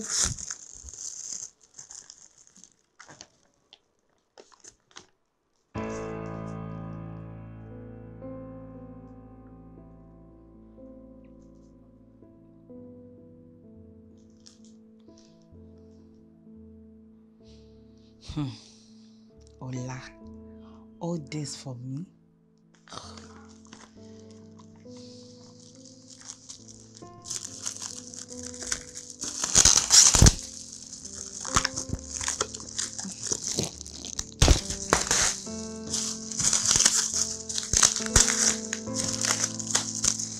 Oh my goodness. Look at our picture. Okay.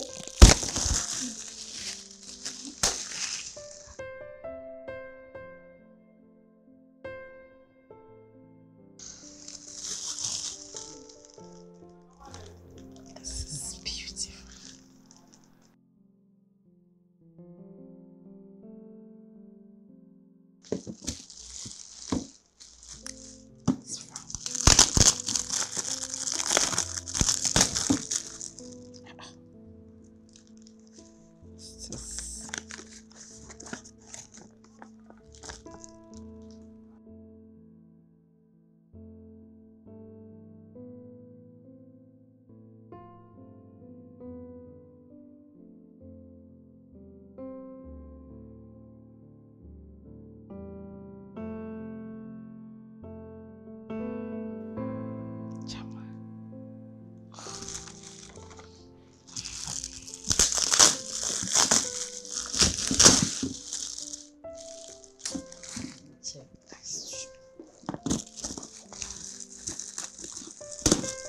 Excuse me, I don't understand.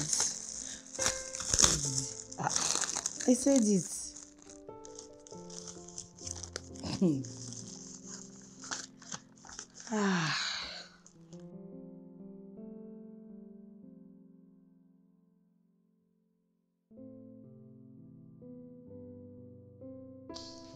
Hey, Mr. Richard is so funny.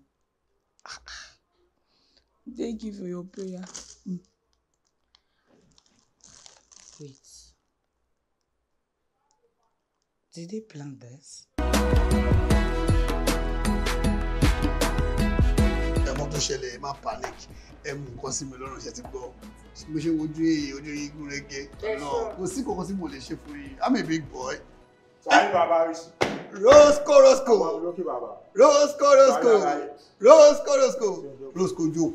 Jókòó. Àwọn ọmọ ní wọ́n já yín tán ní pé ìkan náà ọmọ ìṣẹ́ ti mú kan náà sọ màá lọ dìlíbà ẹ̀kan tó kù. Dìlíbà kẹ́ni kí ló ń dìlíbà Roscoe? Roscoe sáwọn tó fẹ́ lọ dìlíbà ẹ̀ fún mi sáwọn nìkan lọ́mú kan tó dání. Ṣé mi mọ̀ kan tó dání? Wọ́n bí Roscoe Peter wáyé orí pápá làwà yìí o. Owó tó bá ní iye àbùkù kan. Ṣé ìyá ìwọ̀n fowó ni? Torí kí la ṣe ń ṣiṣẹ́ lórí owó yìí náà àbí pé ẹ fẹ́ gbé èmi àtọ̀rẹ́ mi náà ṣé kò ti dàwọn dé tí wọ́n gbé wa dé fẹ́ ọmọ mi tó ṣọ ṣé ṣé mo lómi ló máa rẹ̀ omi o àwọn tó máa pariwo omi irú ẹgbẹ́ kò tèmi lókùn bá ẹbí oṣù ọ̀lẹ̀ tá ń lomi kí mo ti fẹ́ fún mi ṣe omi tí mo lá àbí tí mo ti rí mi ti máa dà sí. Bàbá ṣé tí bá kó kinní méjèèjì lọ́wọ́ ṣé lè fi pàtẹ́wọ́. Màá sọ̀dọ̀ sọ máa máa fún báyìí máa máa pọ̀. Bàbá ìṣojú mọ̀ síbẹ̀. Roscoe ló dálẹ̀ yìí Roscoe. Ṣé fẹ́ jẹ́nu kò tí ẹ̀ rí ilé? Ṣé ká dórí pápá? Roscoe ta lọ́mọ yìí. Sáré àlàyé. Ní ṣe máa ń kú lélẹ̀. Mo ní ta lọ́mọ yìí. Bàbá ọmọ ìyá mi. Ọmọ ìyá ẹ̀ ni. Ó ti ẹ̀ dá báyìí. Ẹgbẹ́ ilé yẹn máa ń wọ́tọ̀. Mo ti máa ṣe fún mi sí ẹ lọ síbi kẹrẹkẹrẹ bẹ́ẹ̀ ẹ lọ jókòó díẹ̀ sọ̀rọ̀ Roscoe ti bẹ̀rẹ̀ ọmọ lágbo tó tó dé tó. mo kí ni ni na ọmọ táwọn olówó ni. ẹ lọ síbẹ̀ bí kẹrẹkẹrẹ ẹ máa mú bẹ́ẹ̀ máa gé ẹ má lè kó ìkọjá 10,000. Roscoe kó má para balẹ̀ díẹ̀ sọ̀rọ̀ náà. Hello Ọlá ṣé dáadáa ló wà. Yeah, hello Tiara mo ń gbọ́ ẹ báwo ni. Yeah, wọ́n kúkú wà okay ṣùgbọ́n ilé tó ń pè mí ní táìmù yìí ṣé kò sí am I safe? Ṣé wàá burú ni láti pe ọkàn mi láti pe Ọlá? No, not at all. Oh, ṣe anything. But then again, èmi náà ní right láti bẹ̀rẹ̀. Ṣé kò sí? Okay, no wahala. Mo kàn fẹ́ béèrè nǹkan ni pé ṣé mo lè wá ní wíkẹ́ndì yìí láti wá rí ìwọ àti ọmọ mi. Tiara, you see, you can't just keep coming into our lives to reopen healed wounds only for you to run off whenever you like. Mi ò lè fún ẹ láyè, mi ò lè fún ẹ chance yẹn. You can't keep doing that, okay? Ola, I'm not running off. It is not what you think. I just want to be there for my daughter. Just give me this last chance. I promise to never let you down. I am not promising, but the only thing tí mo lè sọ fún ẹ ni wípé I would think about it, then I'll get back to you. Please. Hey, I'm not promising. Thank you. Good night.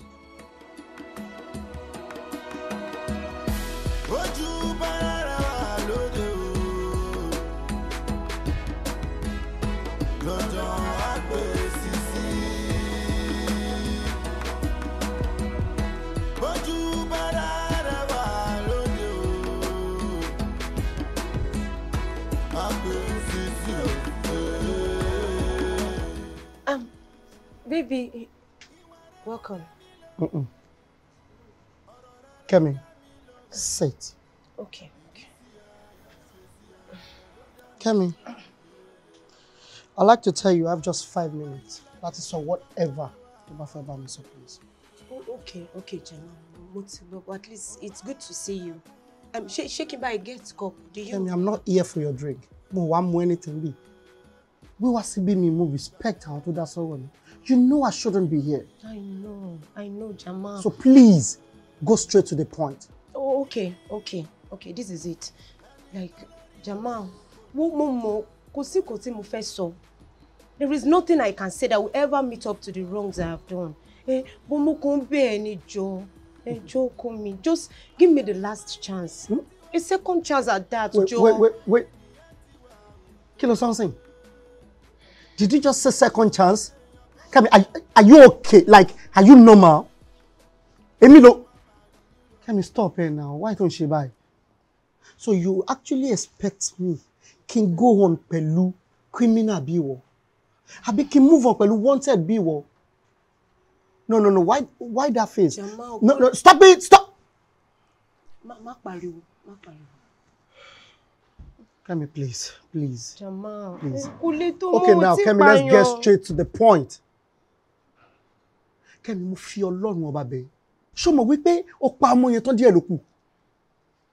Ó yóò rò pé torí pé ọmọ yẹn ò kú, ó rò pé ó lẹ́jọ́ mọ́. Ìjọba ṣì ń wá ó sì lẹ́jọ́ pẹ̀lú ìjọba. Kemi, please. Mo bẹ̀ ẹ́ ni mi ò ṣakọ. Kemi, gbogbo ohun tó dá láyé ẹ pátá ni mo fi bẹ̀. Please stay away from me. Gbogbo ohun tó pa èmi àti ẹ pọ̀ láyé lọ́run mo ti gbé sílẹ̀. There's nothing. Jamal fi your leg now. I know that reaction. Kò lè tó yẹn. Mo dẹ̀ ń bẹ̀ ó dẹ̀ ń fakọ sí òun fakọ. Kò lè tó gbogbo yẹn now. Baby. Kemi, má disappoint me now. You can do better. Ó ti fẹ́ máa disappoint me ni. Ó mọ̀ pé òun ẹ lè lọ sókè jù báyìí ló sì lè súnmọ́ mi, ó sì lè yá mi láṣọ, ó sì lè dì mí mú kó gbá mi létí now. Kemi, listen. You can only take the street out of the girl. You can't take the girl out of the street. Àṣà ni ẹ́, Kemi. O lè fi wá ṣe sílẹ̀. And thank God o disappoint me. Jamal. You are a good person. Jamal. Kemi, gbogbo ìwà àṣà ẹ tó da èmi àti ẹ pọ̀ jẹ́ kó bọ́ sílẹ̀ níbí.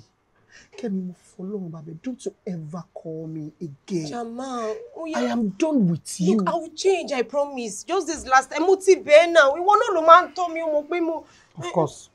Tell me, drink well and have a nice day, okay? Yes, you can't leave now. God bless Jamal. Jamal, má ṣe báyìí náà. Mo gbé ọdún 5 bo ni mo ti fẹ́ bẹ̀rẹ̀. Kemi, kí ló máa ṣe gbogbo wèrè ẹ̀? You can't just do something right. Mo ti fẹ́ bẹ̀rẹ̀ báyìí wò lóhùn.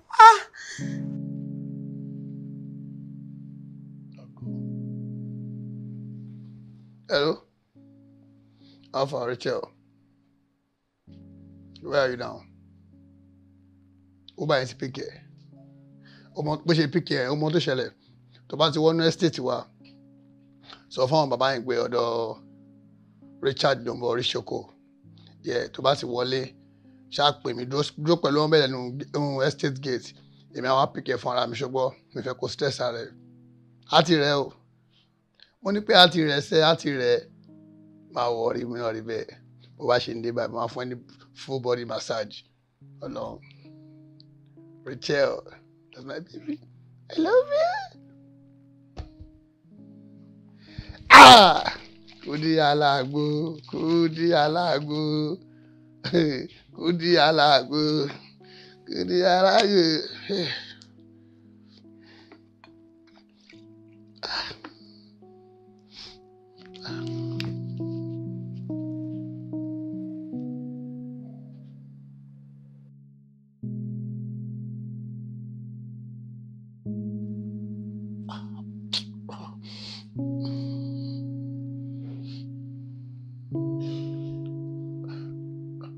Rachel, where are you now?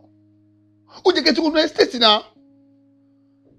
Ó jẹ́ kẹ́ tí wọ́n lọ ó tó ń padà. Ó tó ń kẹ̀. Kí ló ṣẹlẹ̀? Dádì ó yá. Dádì ta ni? Your dad. Fi dádì lè máa fún lówó àtọ́jú dádì. Hello? Rachel. Hello?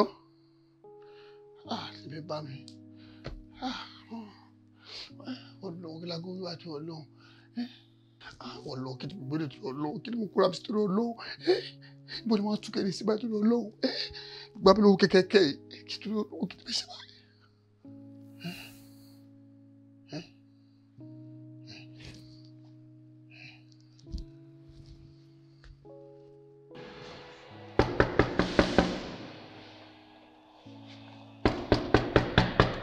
Yes, Daniel. Adùn ni ó tún lórí ẹni mi. Adùn.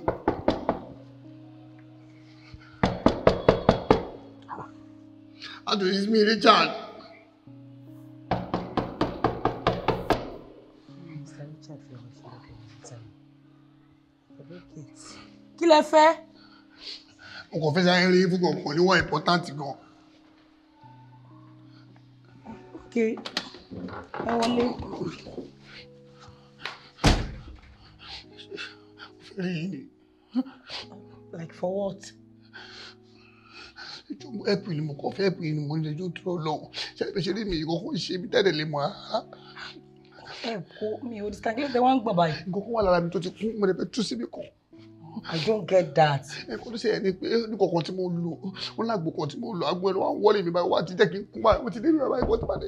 kí lèmi wá fẹ́ ṣe fún yín nípa àgbótẹ́lù? I don't understand that. ilé ilé ẹkùn mi báyìí mo ṣe wà báyìí ẹnì kan ni ó lásìkò tí mo ní ẹjọ́ tó lọ. iye mi o.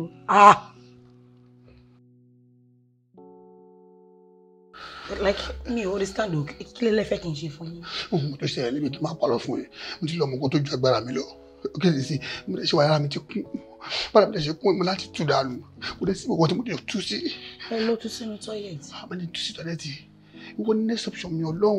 how. ọlọ́run ohun tó ṣẹlẹ̀ ní pé sórí àjọ wa ni o má wọrí iṣẹ́ tó sọ fún wa yẹn má fún ẹṣẹ́ yẹn o sórí bí kì í tó ń gbé yìí má gbé kúrò mi ọ̀dọ̀ mi ló má padà kó wa ọlọ́run ṣe kò tú sí tó lọ jẹ́ tú sí lára jọ. kó tó yẹ kí n ti sọ tẹ́lẹ̀. mo ṣáà sọ pé mo dá school biscuit manager ọ̀rẹ́ mi ó ti ní kó abẹ́ ṣe olóhùn ṣe olóhùn kò sí ẹ̀sùn olóhùn. kí lè wá mu tó tó lè. kúdí alágbó ni kúdí alágbó ni agbó ẹni mọ́ mú. kúdí alágbó ni.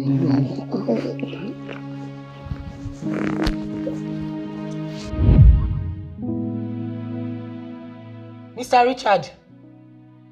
Mr. Richard. Are you okay? Mr. Richard! Like, what's going on? I don't get. Adishko. Kí ni ẹ? Mi ti wá. Ẹ̀yà standing. What's the meaning of this? Ẹ wá bọ́ síta, ẹ bọ́ síta. Ẹ bọ́ síta jàre. Mo ní kẹ́ bọ́ síta.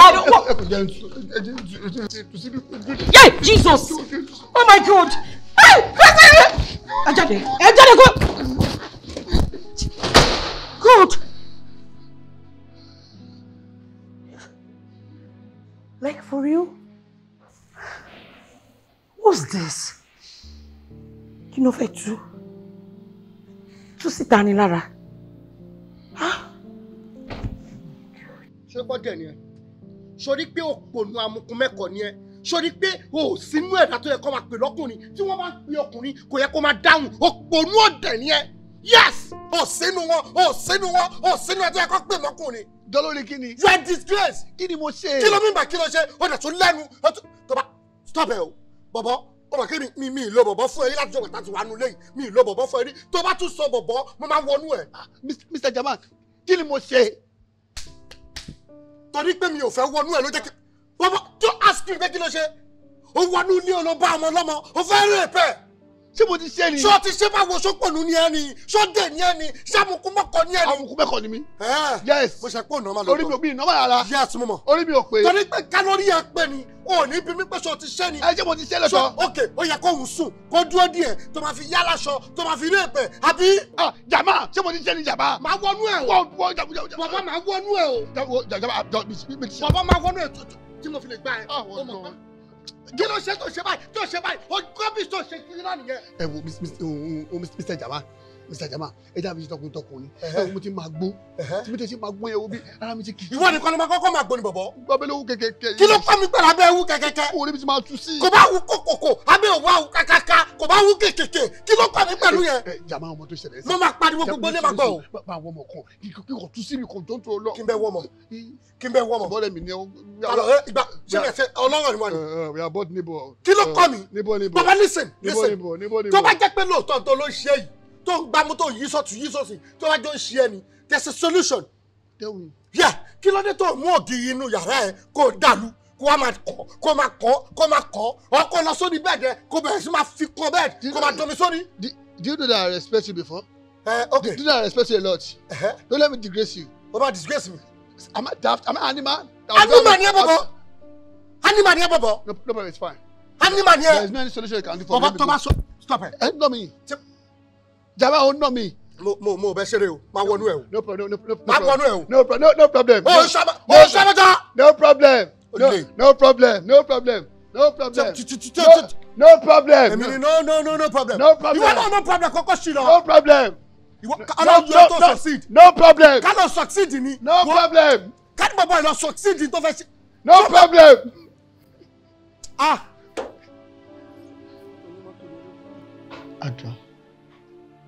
Adùn. Mo dẹ̀. Ó tiẹ̀ wojú mi láti ìgbà tí mo ti wọlé padà síbí. Okay, fine, pé mo lọ pariwo ń ta, I'm sorry. Bó ṣe rí lára mi ni. That guy is a silly guy. Baba yẹn deserve it. I told you not to go. I know you said so. But mi lè kàn gbé sára báyẹn ni. Tí kò bá ń ṣe pé orí èèyàn pé, tí kò bá ń ṣe pé èèyàn ń wà bí ẹni tó pọlọ etí yẹ, I'm sorry to use that word, but ó deserve àwọn ọ̀rọ̀ tí mò ń sọ sí náà. Báwo ló ṣe máa wọnú ilé onílé? Ó dẹ̀ fẹ́ wá bá obìnrin olóbìnrin. So ká ní kò ṣe pé ìwọ sọ̀rọ̀ sí ọ bóyá ó tiẹ̀ jẹ́ kó mọ̀ pé ó máa change ẹ̀ fún ni. N tàn sọ ẹ̀kọ́ la máa sọ. I'm sorry, but Shoyi, let me tell you something, Adun. Adun, wojú mi, look at me, Adun. Thank you. Jẹ́ kí n sọ kankan fún ẹ. Mo ti mọ bàbá yẹn ti pẹ́ o. Adẹ̀ tí jọ ń gbé inú ilé ó ṣe díẹ̀. Gbogbo ìwà burúkú tí kò yẹ kán bá lọ́wọ́ ọmọlúwàbí ló wà lọ bàbá yẹn. Òun kan náà ló máa ṣe fake transfer. Really? Yeah. Òun kan náà ló máa gbóbìnrin méjì mẹ́ta wá sílé lẹ́ẹ̀kan náà tó máa pariwo tá ní lè sùn. It worst jù ni, there was a day tó ní kọ́mọ kan tó ń wá àwọn ọmọ kó gbé káàbù àkọdẹ̀ lówó. Tó bá mọ wàhálà tí káàbù yẹn fà. Èmi ni mo padà fún káàbù yẹn lówó torí pé mo kàn wọ́n pé káwọn èèyàn má bàa máa wo wájú lé wa ẹni à. So eléyìí tó dẹ̀ ṣe yìí, ìgbà tí mo lọ bá fa wàhálà sálẹ̀, ó jẹ́ kó yé mi pé òun ti mu nǹkan tí ó yẹ kóun mu. Nǹkan tí mo dẹ̀ sọ lélẹ̀, but mo ò fẹ́ sọ on time yẹn because kó má lọ máa rí bí ẹ ń pè nǹkan mi torí nǹkan kan ni nǹkan kan ti ń ṣẹlẹ̀. Mo wò pé okay, tásìkò ọ̀rọ̀ bá tó, èéfín níwà náà. Ṣé bóun ló ti ṣe yìí? Wà á rí pé most time tí n bá rí ń bè yìí, mo máa ń fẹ́ fún láwọn body eating kankan, but mo kàn tó máa ń kọ́ lára mi bá pé o lè má like ẹni, but ká ní wọ́n nà wọ́n pọ́n fèmí àti ẹlẹ́ni, má ti jẹ́ kó yẹ pé kò ń ṣe èèyàn tó dáa. Check it, fine. But all the same, I'm sorry. Oh, kò sí olùṣèlú náà. Why are you saying sorry? I don't feel like pé mi take care dáadáa ni because normal ó yẹ kó ní normal time tí nǹkan máa kú ń bì kó tó di pé máa lọ sí apartment mi. So ká ní pé mo wà ń bì ni gbogbo eléyìí ò ní ṣẹlẹ̀, but all the same, mo sì ẹ̀rọ nǹkan kan bẹ́ẹ̀. Èmi rò pé nígbà tí gbogbo nǹkan báyìí ti ṣẹlẹ̀, I'm sorry to say this, so for security purpose ni o. Ṣùgbọ́n ìgbà tí mo lọ bá guy yẹn fa wàhálà nísàlẹ̀ lẹ́ẹ̀kan yẹn, ó ń sọ fún òun ti gbọ́jà ló fà tóun fi ṣe bẹ́ẹ̀ máa. So ìgbà tó gbọ́jà ṣé bí ìjójú ọjà ni, ibẹ̀ ni mo ti wá pick pé this guy is desperate. That guy is actually desperate. Kò dẹ̀ sí nǹkan tí ò dẹ̀ lè ṣe lálẹ́ because ó padà fi lọ mí o. Ó ní tí n bá rí ẹni ọmọ kí n bá òun wá, òun ti gbọ́jà máa kó lè padà wá. So for security purpose, máa wí kémi sùn síbi, I'll sleep here, don't worry. No. No, in case the one fẹ́ padà wá ni, I'll be on the couch. No. You can go. Okay, it's fine. I'll be fine. Mo dẹ̀ máa tilẹ̀kùn. Oh, ìyẹn náà ni mo ti fẹ́ sọ next pé kó tilẹ̀kùn. Ká ní kí yẹn gan pé méjì ni. Ibi tí bàbá yẹn desperate mo lè ti tíwájú kí wọ́n ti lẹ́yìn. But it's fine. It's okay. Pẹ̀lẹ́ jẹ́. Adùn. You cannot leave. Mo fẹ́ leave náà, but èmi kọ́ ni mo ṣẹ̀, but èmi ló ń bínú sí ojú mi látara Adùn. Ṣé tí wọ́n fẹ́ dalẹ̀ bá ẹ́? Ẹgbẹ́ làdùn wò látara tí mo ti wọlé. Please look at me. Mo ti sọ bí 15 times ó wò mí. Don't worry, just go. I'm fine. O tún ṣe ọ̀nà ilẹ̀kùn ló ń wo èmi yìí ń bí Adùn. Okay, I'm fine. Profile mi ló ń wò mí sí. Profile mi ló ń wò. It's okay, I'm fine. Just go. Adùn.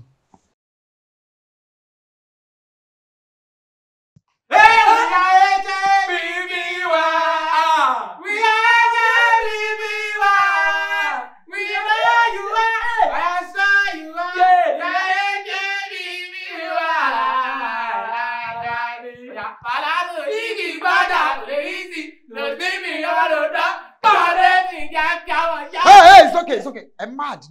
But let's eat alaso. But let's eat chicken. Seriously. Huh? I thought I employed a sane man. But the way I am seeing you, let me ask first, what's going on here? Tó ṣẹlẹ̀ ni pé ọ̀rẹ́ mi rẹ̀ lọ́ọ̀yà Kúnlé. Did you inform me you're bringing your friend? Surprise mo fẹ́ fi ṣe. Àjọ máa ń ta rọ́bà fún aláǹgbàǹgbà tá a máa ń ta fáwọn bàbá tí wọ́n máa ń wa ọṣẹ ìgbóná kankan ni. Àmọ́ òun ti wá discover talent rẹ̀ nígbà tá a ti jọ pín yà. Ó ti ń kọrin. Okay, so èmi ní ìdọ̀ṣẹ́ ìgbóná ló ṣe mú wa. No, don't get it wrong, ma. Mo notice pé inú yín sábà dùn mọ́ bíi ti gbà kan. You will feel bitter. Go ahead. So and I felt I mean move. Mo like get mo ko. Bí wọ́n débi tram 2. Mami ẹ wò ké. Ẹ̀wẹ̀ ya ẹ wò ké. Ẹ̀wẹ̀ ya ẹ wò ké. Mama ló láì ṣe pẹ́pẹ́ ya. Mami ẹ wò ké. Ẹ̀wẹ̀ ya ẹ wò ké. Ẹ̀wẹ̀ ya ẹ wò ké. Now I can see that I have employed a psychiatric security officer. Then bringing a mad person like him here. Our family in Wolongo, do I look like one of the hunters? No, because we say pa eye. In continue trending. See, show lójú wọn. Are you all mad? You know what? Mo did you mean?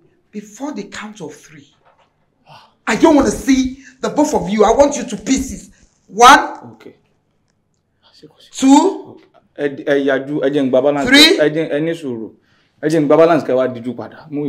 I call you to come and entertain me? CSO. Now I can see that you're not facing your job. Did I ask you to bring a musician into this house? So who is holding in balance? What balance? What did you do for me? 1,850. Oh, you don't.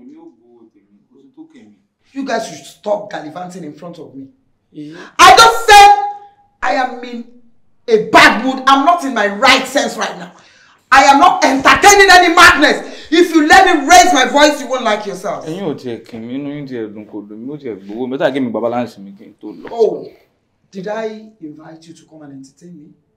Did I? Boy, I just have to come and entertain you. Okay, what's the problem? Our agreement was no matter spray. Lo ma 1 year to ma fún mi le to kun. Ara o, ko tin to jo be. I'm general, I'm flushing out. Shebi wọ́n ní CSO.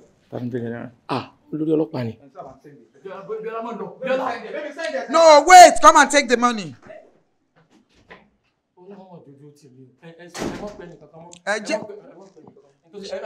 Yes, sir. Biola! Bastard CSO. The CSO I employed here brought a miscreant into this house. They said they were entertaining me. Sir, can you please send people to me? Send your boys. No, I want the military policemen. 4. All right. Yes, sir. The military police ba wa eje mi o gbe. Ejo ma se be. Check in something. Let me tell you something. Okay. They will come. Okay. They will pound you. They will match you. They will pieces you. And at the end of the day, you will be roasted. You're very crazy. You think you can just bring people into my house and start advancing and making all sorts of things. You're saying you are not happy. Did I personally come to you to tell you I'm not happy? Pound. Did I? Pound roasted. Pound iyan pando yam. Roasted chicken. Mo ti kú nìyẹn. Ẹ má ṣe You better stop that shit. Don't touch me. What right have you got to touch me? Show me what it is if was. I'm going to lay a complaint of rape. And you'll be in prison for the rest of your life. Yes. Are you mad? Did I say he raped me? You did! Why are you touching a woman that is not yours? Tajuni. Firstborn daddy. When you are facing it, you will see. Oh, if you touch me, I will claim you're a rapist and you're going for life. Hello, General.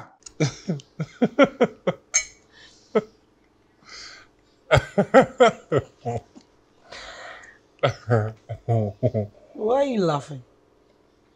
Look, by the way, it's one familiar. To my more easy to move in. Sure, baby, I tell you, Joko, but she relax, but she need wonderful moments. She would have been lani. I mean, haven't dreamt about a beautiful moments like this. Me o ti e mo pe ru ojo bai ma wáyé, tèmi àti ẹ ma jókòó. So please, just permit me to smile. Do you like me that much? Ola.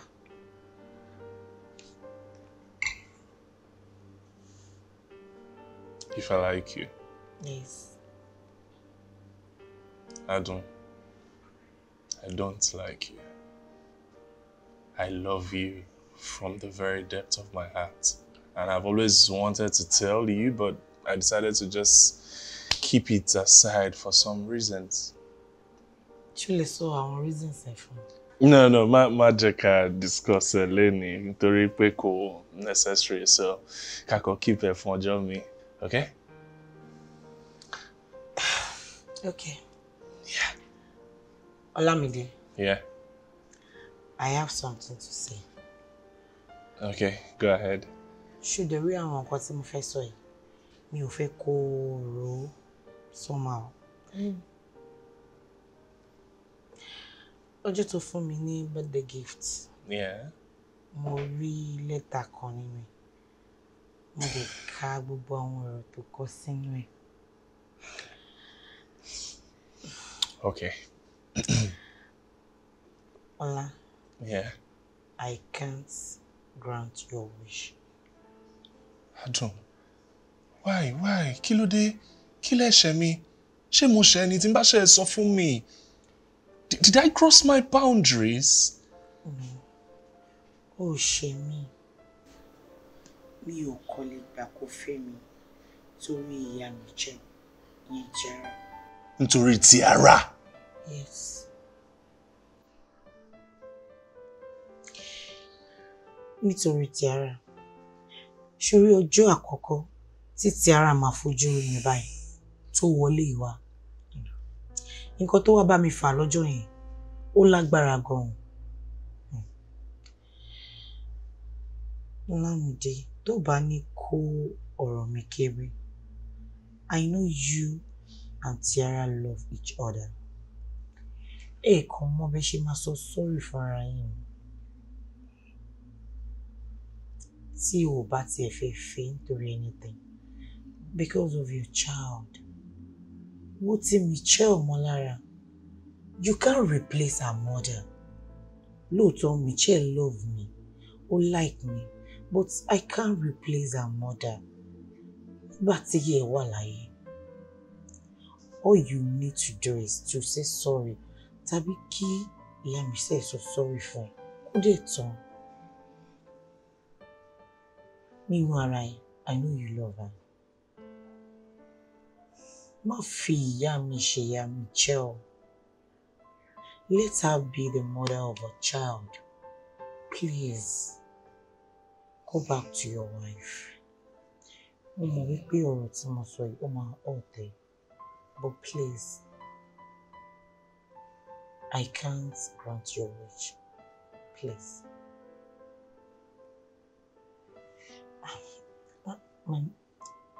Èmi ti fẹ́ máa lọ báyìí. I'm sorry, please. I know mo lè change my mind, but má bẹ̀rù jù. Anything. Ìdùnnú ńlá ló máa ń jẹ́ fún mi ní gbogbo ọjọ́ ayé mi tí bá ti rí pé tí mo ń jí lójoojúmọ́ lájú rí ẹlẹ́gbẹ̀ẹ́ mi pé wọ́n ló ní tèmi. I bless the day I met you. Because joy tó ń fún mi, everlasting joy. Ṣọ́wárí ayọ̀ tó ń fún mi, joy tó ń fún mi, forever joy. Ìbànújẹ́ ò ní gbọ́ ayé tiẹ̀ náà. Okay, thank you, man. I have to say thank you for coming into my life. Time over time. Anytime I'm seeing you, you deserve thank you. It's okay. Ṣé torí ẹ ló ṣe wá kúnlẹ̀? Babe, ó jù bẹ́ẹ̀ lọ. Mo kàn ní kí n fi lè dúró kí tripod mi máa yẹ mi. Stop, Joe. Stand up. Are you sure? Yes. You sure, baby? Yes. I get. Okay. Ìdùnnú mi. Ayọ̀ mi.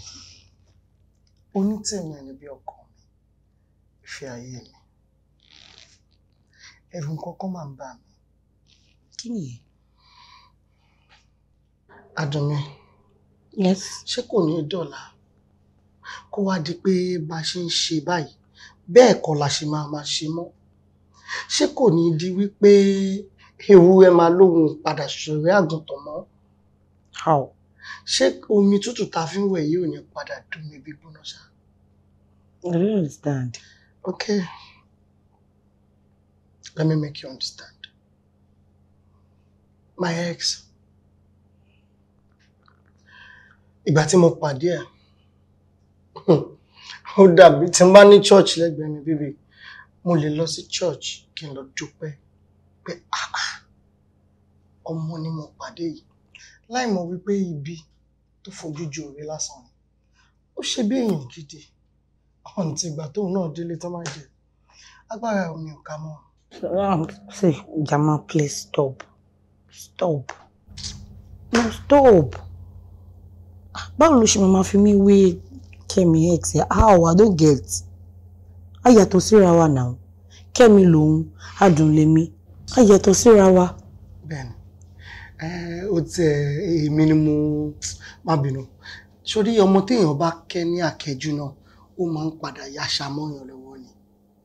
Àmọ́ Adùn tó bá fi lè wo ayé èèyàn, tó bá decide nínú ẹ̀ bó ṣe decide pé ó lọ́mọ. Babe, ẹni yẹn ti ní dùnú ayérayé. A ti rí pé ilé ọ̀tọ̀ọ̀tọ̀ ni wọ́n ti tọ́ wa. Yes. We are different. Of course. Ilé rere ni wọ́n ti tọ́ wọn. Yes, yes, yes. Sórí èèyàn ò ní ìdàtí ṣe béèrè àdírẹ́sì yín débi pé ṣẹ̀ tún máa béèrè àwọn òbí tó tó ẹ̀ kó tó mọ̀ pé lè rí wọn ti tọ́ ẹ̀. Àwọn ọmọ náà ṣé tẹ̀lé mú sẹ́ni. Stop. Stop, babe, stop. Oh my God, ẹ̀rín yẹn máa ń weak you. Stop it. Mi lẹ́jọ́. It's alright. O dẹ̀ ti fẹ́ change mood mi bó ṣe fi mú rí ẹ̀sẹ̀. Mo pa kàn nígbà tí mo bá a sọ̀rọ̀ ṣí tí náà ni it's good. But I'm sorry. Ti gbọ́. Anyway, kí ló fẹ́ jẹ kí ló bẹ ṣe? Like. Yes. Jíjẹ. Now.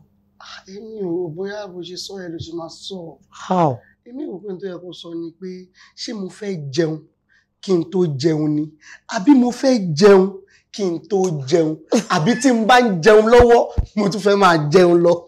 Stop. Oh, serious. Okay, jẹ́ ká ṣe bá. Mo rò pé time tó bá ń ṣe nǹkan tá fẹ́ jẹ ní kitchen lọ́wọ́. You see? Ká tún máa jẹ náà àbí kí ló dé? All right, baby, let's go. Let's go to the couch. Oh.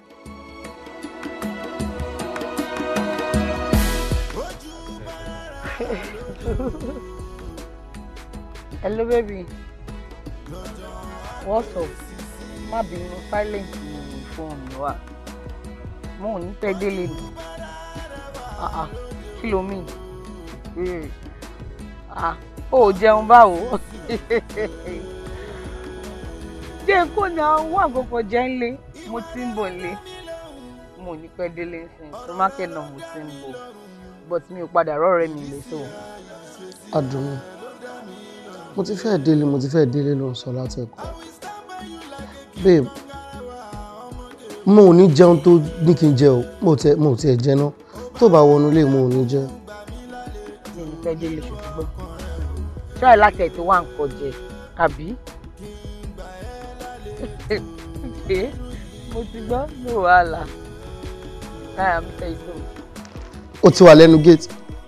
Ó ti délé tán nìyẹn. Okay.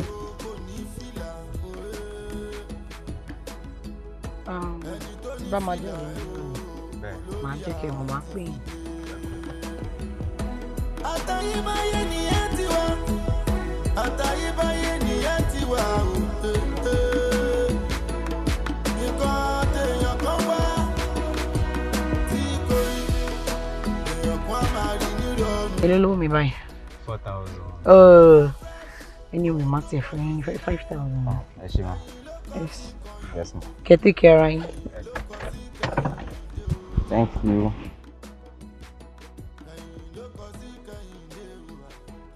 Wallahi Allah na you. My eye, wallahi my eye, I know deceive me. I know you very, very well, wallahi Allah. It's okay. I don't know me. I don't know you. Haba, wallahi, haba. So wallahi me, I know you. My name now Hussein Oji. I know you very, very well for this street. I don't know you. I'm sorry. Haba, wallahi. So wallahi me, I know you. I don't know you. Longest time. Sure. Má ṣe bẹ́ẹ̀ o gbọ́ English àbí? Tòlé máa ń kọ́ra ní English tí. Farabalẹ̀. O ti o. Wallahi movement. Mo ṣe wallahi Allah just movement. Movement. Má pariwo movement.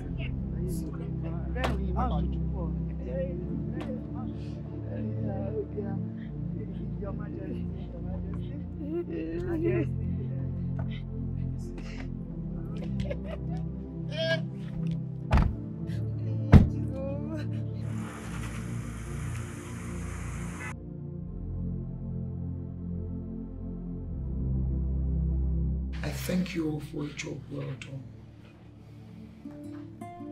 And I promise to give this to you. Thank you so much. Màmú, èmi ti gbẹ̀yìn débẹ̀. Ayára bí àṣà là wà. Ẹ̀rẹ̀ tí wọ́n máa gbọ́ bó sáré jẹ́ ṣe lọ. Orí òfurufú ló ti ń fòkun fẹsẹ̀ kan lẹ̀ rárá. Ṣáàtì rí màámi, kò ṣeré bẹ́ẹ̀. Ẹ wo màmú, a lè rírú ẹ̀ mọ́. Bọ̀dá bá tún wá rírú ẹ̀ náà, bí a ti ẹ sáfíìsì. Àmì a máa ń wà lọ́jọ́gọ́jọ́. Tó bá ti ṣẹlẹ̀ ẹjá pé wà, wọn bí ọmọkọ́mọ máa dá wa lóṣà ni. Adu, don't touch me. Don't touch me. Adu, mo nílé Ọlọ́run. Ọmọ ẹni ìbájọ nínú ẹni ò bá dùn. You chose to do yourself Mommy, I'm sorry. an havoc. Those people. Please keep quiet. I don't want to hear. You chose to havoc yourself and at the same time injure me. I'm sorry. Kí ni mo ṣe fún ẹ? I'm sorry. Kí ni mo ṣe fún ẹ? What have I done wrong? You left the house. All traceable means to you were aborted. You changed your phone number. You did a lot. Not even feeling how pained I would be. If not for these good guys, I had to tell them I was going to give them something before they could get you out of where you were. So tell me, what is the reason for your absconding? Mommy, I'm sorry. I'm deeply sorry. What are you sorry for? Inko, they complained for. It's already only. I don't know how to explain to you. Ado! Is that big enough for you to abscond from the house? Mommy, I know more people about to fẹ́ mi, àwọn tí wọ́n ti fẹ́ mi rí. Wọ́n ò ní fẹ́ mi, wọ́n kò fẹ́ mi nítorí ọwọ́ bàbá mi. Wọ́n fẹ́ mi nítorí pé ọ̀bẹ̀rẹ̀ ti mi lọ́wọ́. Adun, that is not enough excuse for you to abscond from the house. Have you forgotten that when your father died, the will reads that they should give you his property, his wealth. And he put a caution on it that until you get to the age of 30 years and married, that is when they should release it to you. Even the idiot lawyer was bothering me, was pressing me, was telling me that it's time. He needs to go and give them to the motherless home. I fought him. I was blocking him. I never allowed him to do anything. But you chose to break me down. Mommy, I'm sorry. By absconding. You turned yourself to a miscreant. And have you forgotten that Honorable Femi's son was supposed to come from England to come and marry you? I even sent your picture and your contact to him.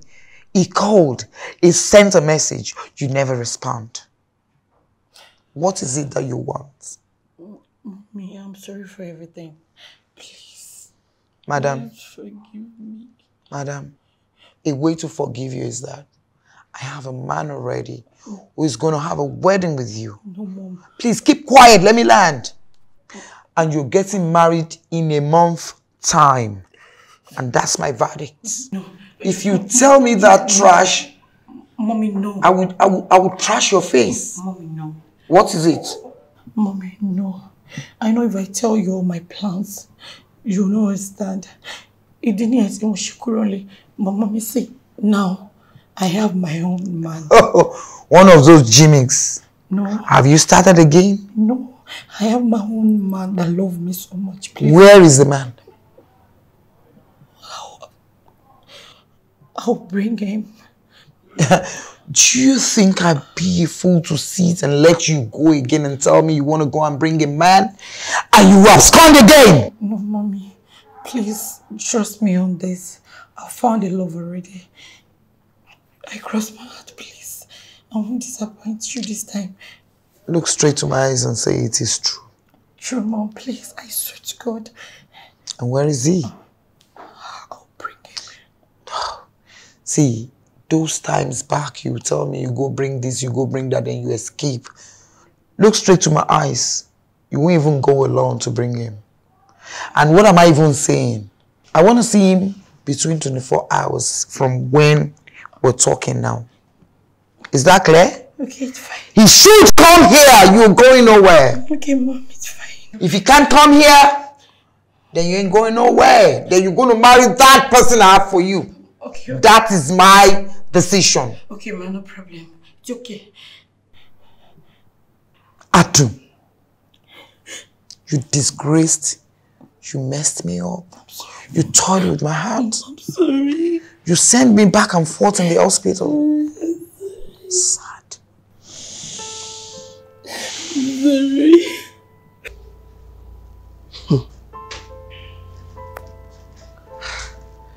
Kí ló dé tó ṣe ń ṣe mí bí ẹni pé mo ń lálàá?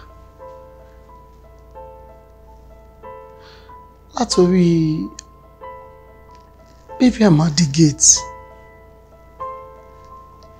tílẹ̀ fi ṣú. Inú ló pọ̀jọ́. Ṣé bó ní ọmọ ẹni kú sọ̀jọ́ ọmọ ẹni nù lọ God? Okay, wait.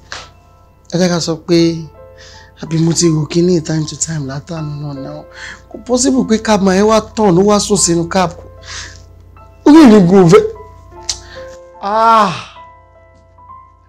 Babe, please come back, please.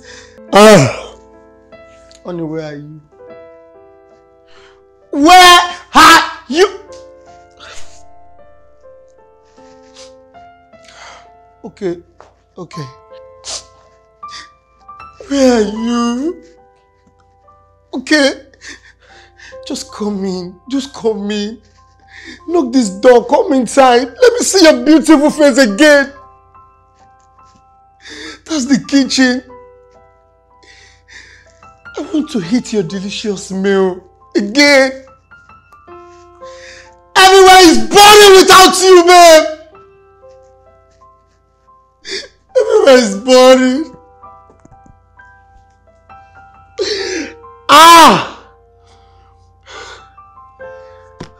Oh no, Mama Jago Jentimu. Mama Jago Jentimu. Me is anybody. Who are you? Kinja kunta kumbayo.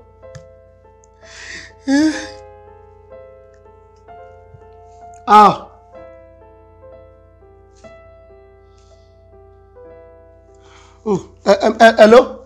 Hello, officer, yeah. I mean, thank God, Petty, my officer. Monique Mbe, please, officer. Hey, Joe. Kill it, Bami. No, Emma Che do there another 24 hours, officer. Okay, mo chat fún yín ní owó pé fún poster. But you to let me transfer mo. Ele Atabe bridge, àti canteen, àti eatery, àti supermarket, àti any wanted missing my job. Hey Joe, that can help us, please. Shebi officer, shebi obi ko ni mo shebi obi. Ṣé mo tó bí ní pé kí ọ̀sán pọ̀ tí ó níwájú gate mo dẹ̀ fẹ́ pọ́tàkì lórí bí orí bí ó ṣe bí obìnrin officer mo ṣe bí obìnrin. Okay, ẹ ṣé officer ẹ ṣé.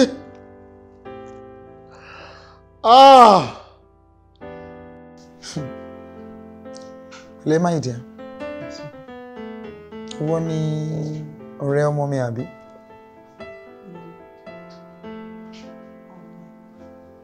Oh no, he's still your friend. Ṣé Yoruba ni? Are you a Yoruba? Yeah, or Yoruba Igbo? ni mommy. Yoruba? Ben. Very good. What's your name? Can I meet you? Thank you. My name is Jamal Babatude. Oh, Jamal. You're Muslim? Yes, ma. I am. And you're a Yoruba person, I can see. Yes. Very beautiful. Muslim or no Muslim, I don't care. We serve one God, so it's not a big deal. What do you do for a living? Yeah, thank you, ma. Computer engineer ni mi, ma. Wow. And mo dey to manage company daddy mi lẹ́gbẹ̀ẹ́ kan. So we'll come by immediately together. There's no problem about that. What I want to ask you is yes, no, yes. Are you sure you love my daughter?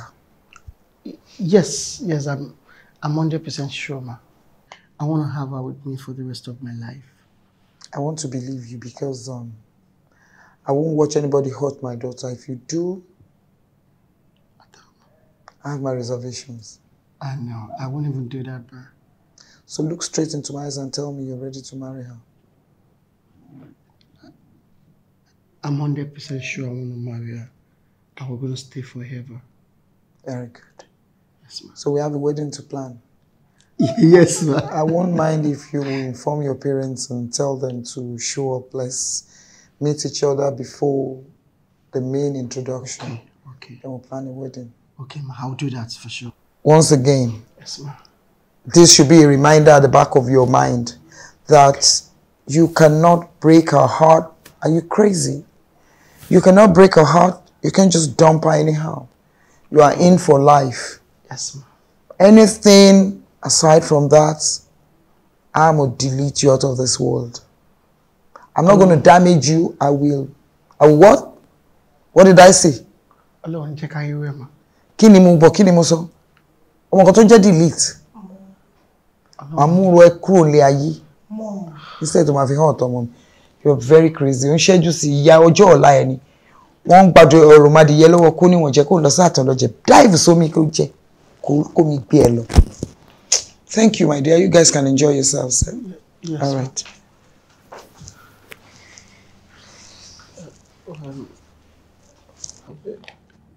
Calm down. What's going on here? And I don't know, mommy. Say, what's going on? Jama. Just there. Surely, Mama, baby, I should was Mama, no, it's fine. It's fine. I'm happy meeting her. But me can't so debe. I'm very, very sorry. I want to be BQ ní ọ̀dọ̀ yín. Okay. Láti lè rí ọkọ tó máa nífẹ̀ẹ́ mi. Because gbogbo àwọn tí mo ti fẹ́ sẹ́yìn, wọ́n máa ń fẹ́ mi nítorí owó mi ni. Wọ́n máa ń fẹ́ mi nítorí wọ́n mọ̀ kí bàbá mi lówó. They don't love me. Wọ́n ò nífẹ̀ẹ́ mi. Ìdí nìyẹn tí mo ṣe ní kí n change environment. Bóyá mo ti máa rí ẹni tó máa love me deeply. If I'm getting you right, all because of true love, ló ṣe gbogbo nǹkan tó ṣe láti máa wá gbélé níbi ọ̀dọ̀ wa, right? Yes. Ló ṣe fi adúrú bí ìṣẹ̀lẹ̀. Yes. But you should have told me earlier. Kò sí dùnnú kan tó wà nínú ká bá yàn rìnrìn àjò ká má mẹni tá ń bá rìnrìn àjò. I'm sorry. Okay, ṣé tí gbogbo nǹkan bá wá yíwọ́ bóyá bó ṣe mú mi dé bí mom sí ò láìkì mi ńkọ́. But àtẹ̀dúpẹ́ pé gbogbo yẹn ń ṣẹlẹ̀. Àdúpẹ́ fọlọ́. Now listen. Níwọ̀n bá ìgbà tí ayé bá ṣe ń jáyé tó ń jẹ́ ọ̀run, I will always love you. And we promise, Mom, I won't hurt you. I won't make you cry. Are you sure? I'm 100% sure, baby. Come rain, come sun, come shine, come whatever. You will always be my love. Are you sure? I am very sure. Ó ti gbàgbé ni. Díẹ̀ mà ló kù kí bọ̀bọ̀ onígẹ̀ yẹn dá blóòbù mi jà. I love you, baby. I love you. I love you so much. But we'll try not to be so big. Okay? So, darling. Well, you're not fine.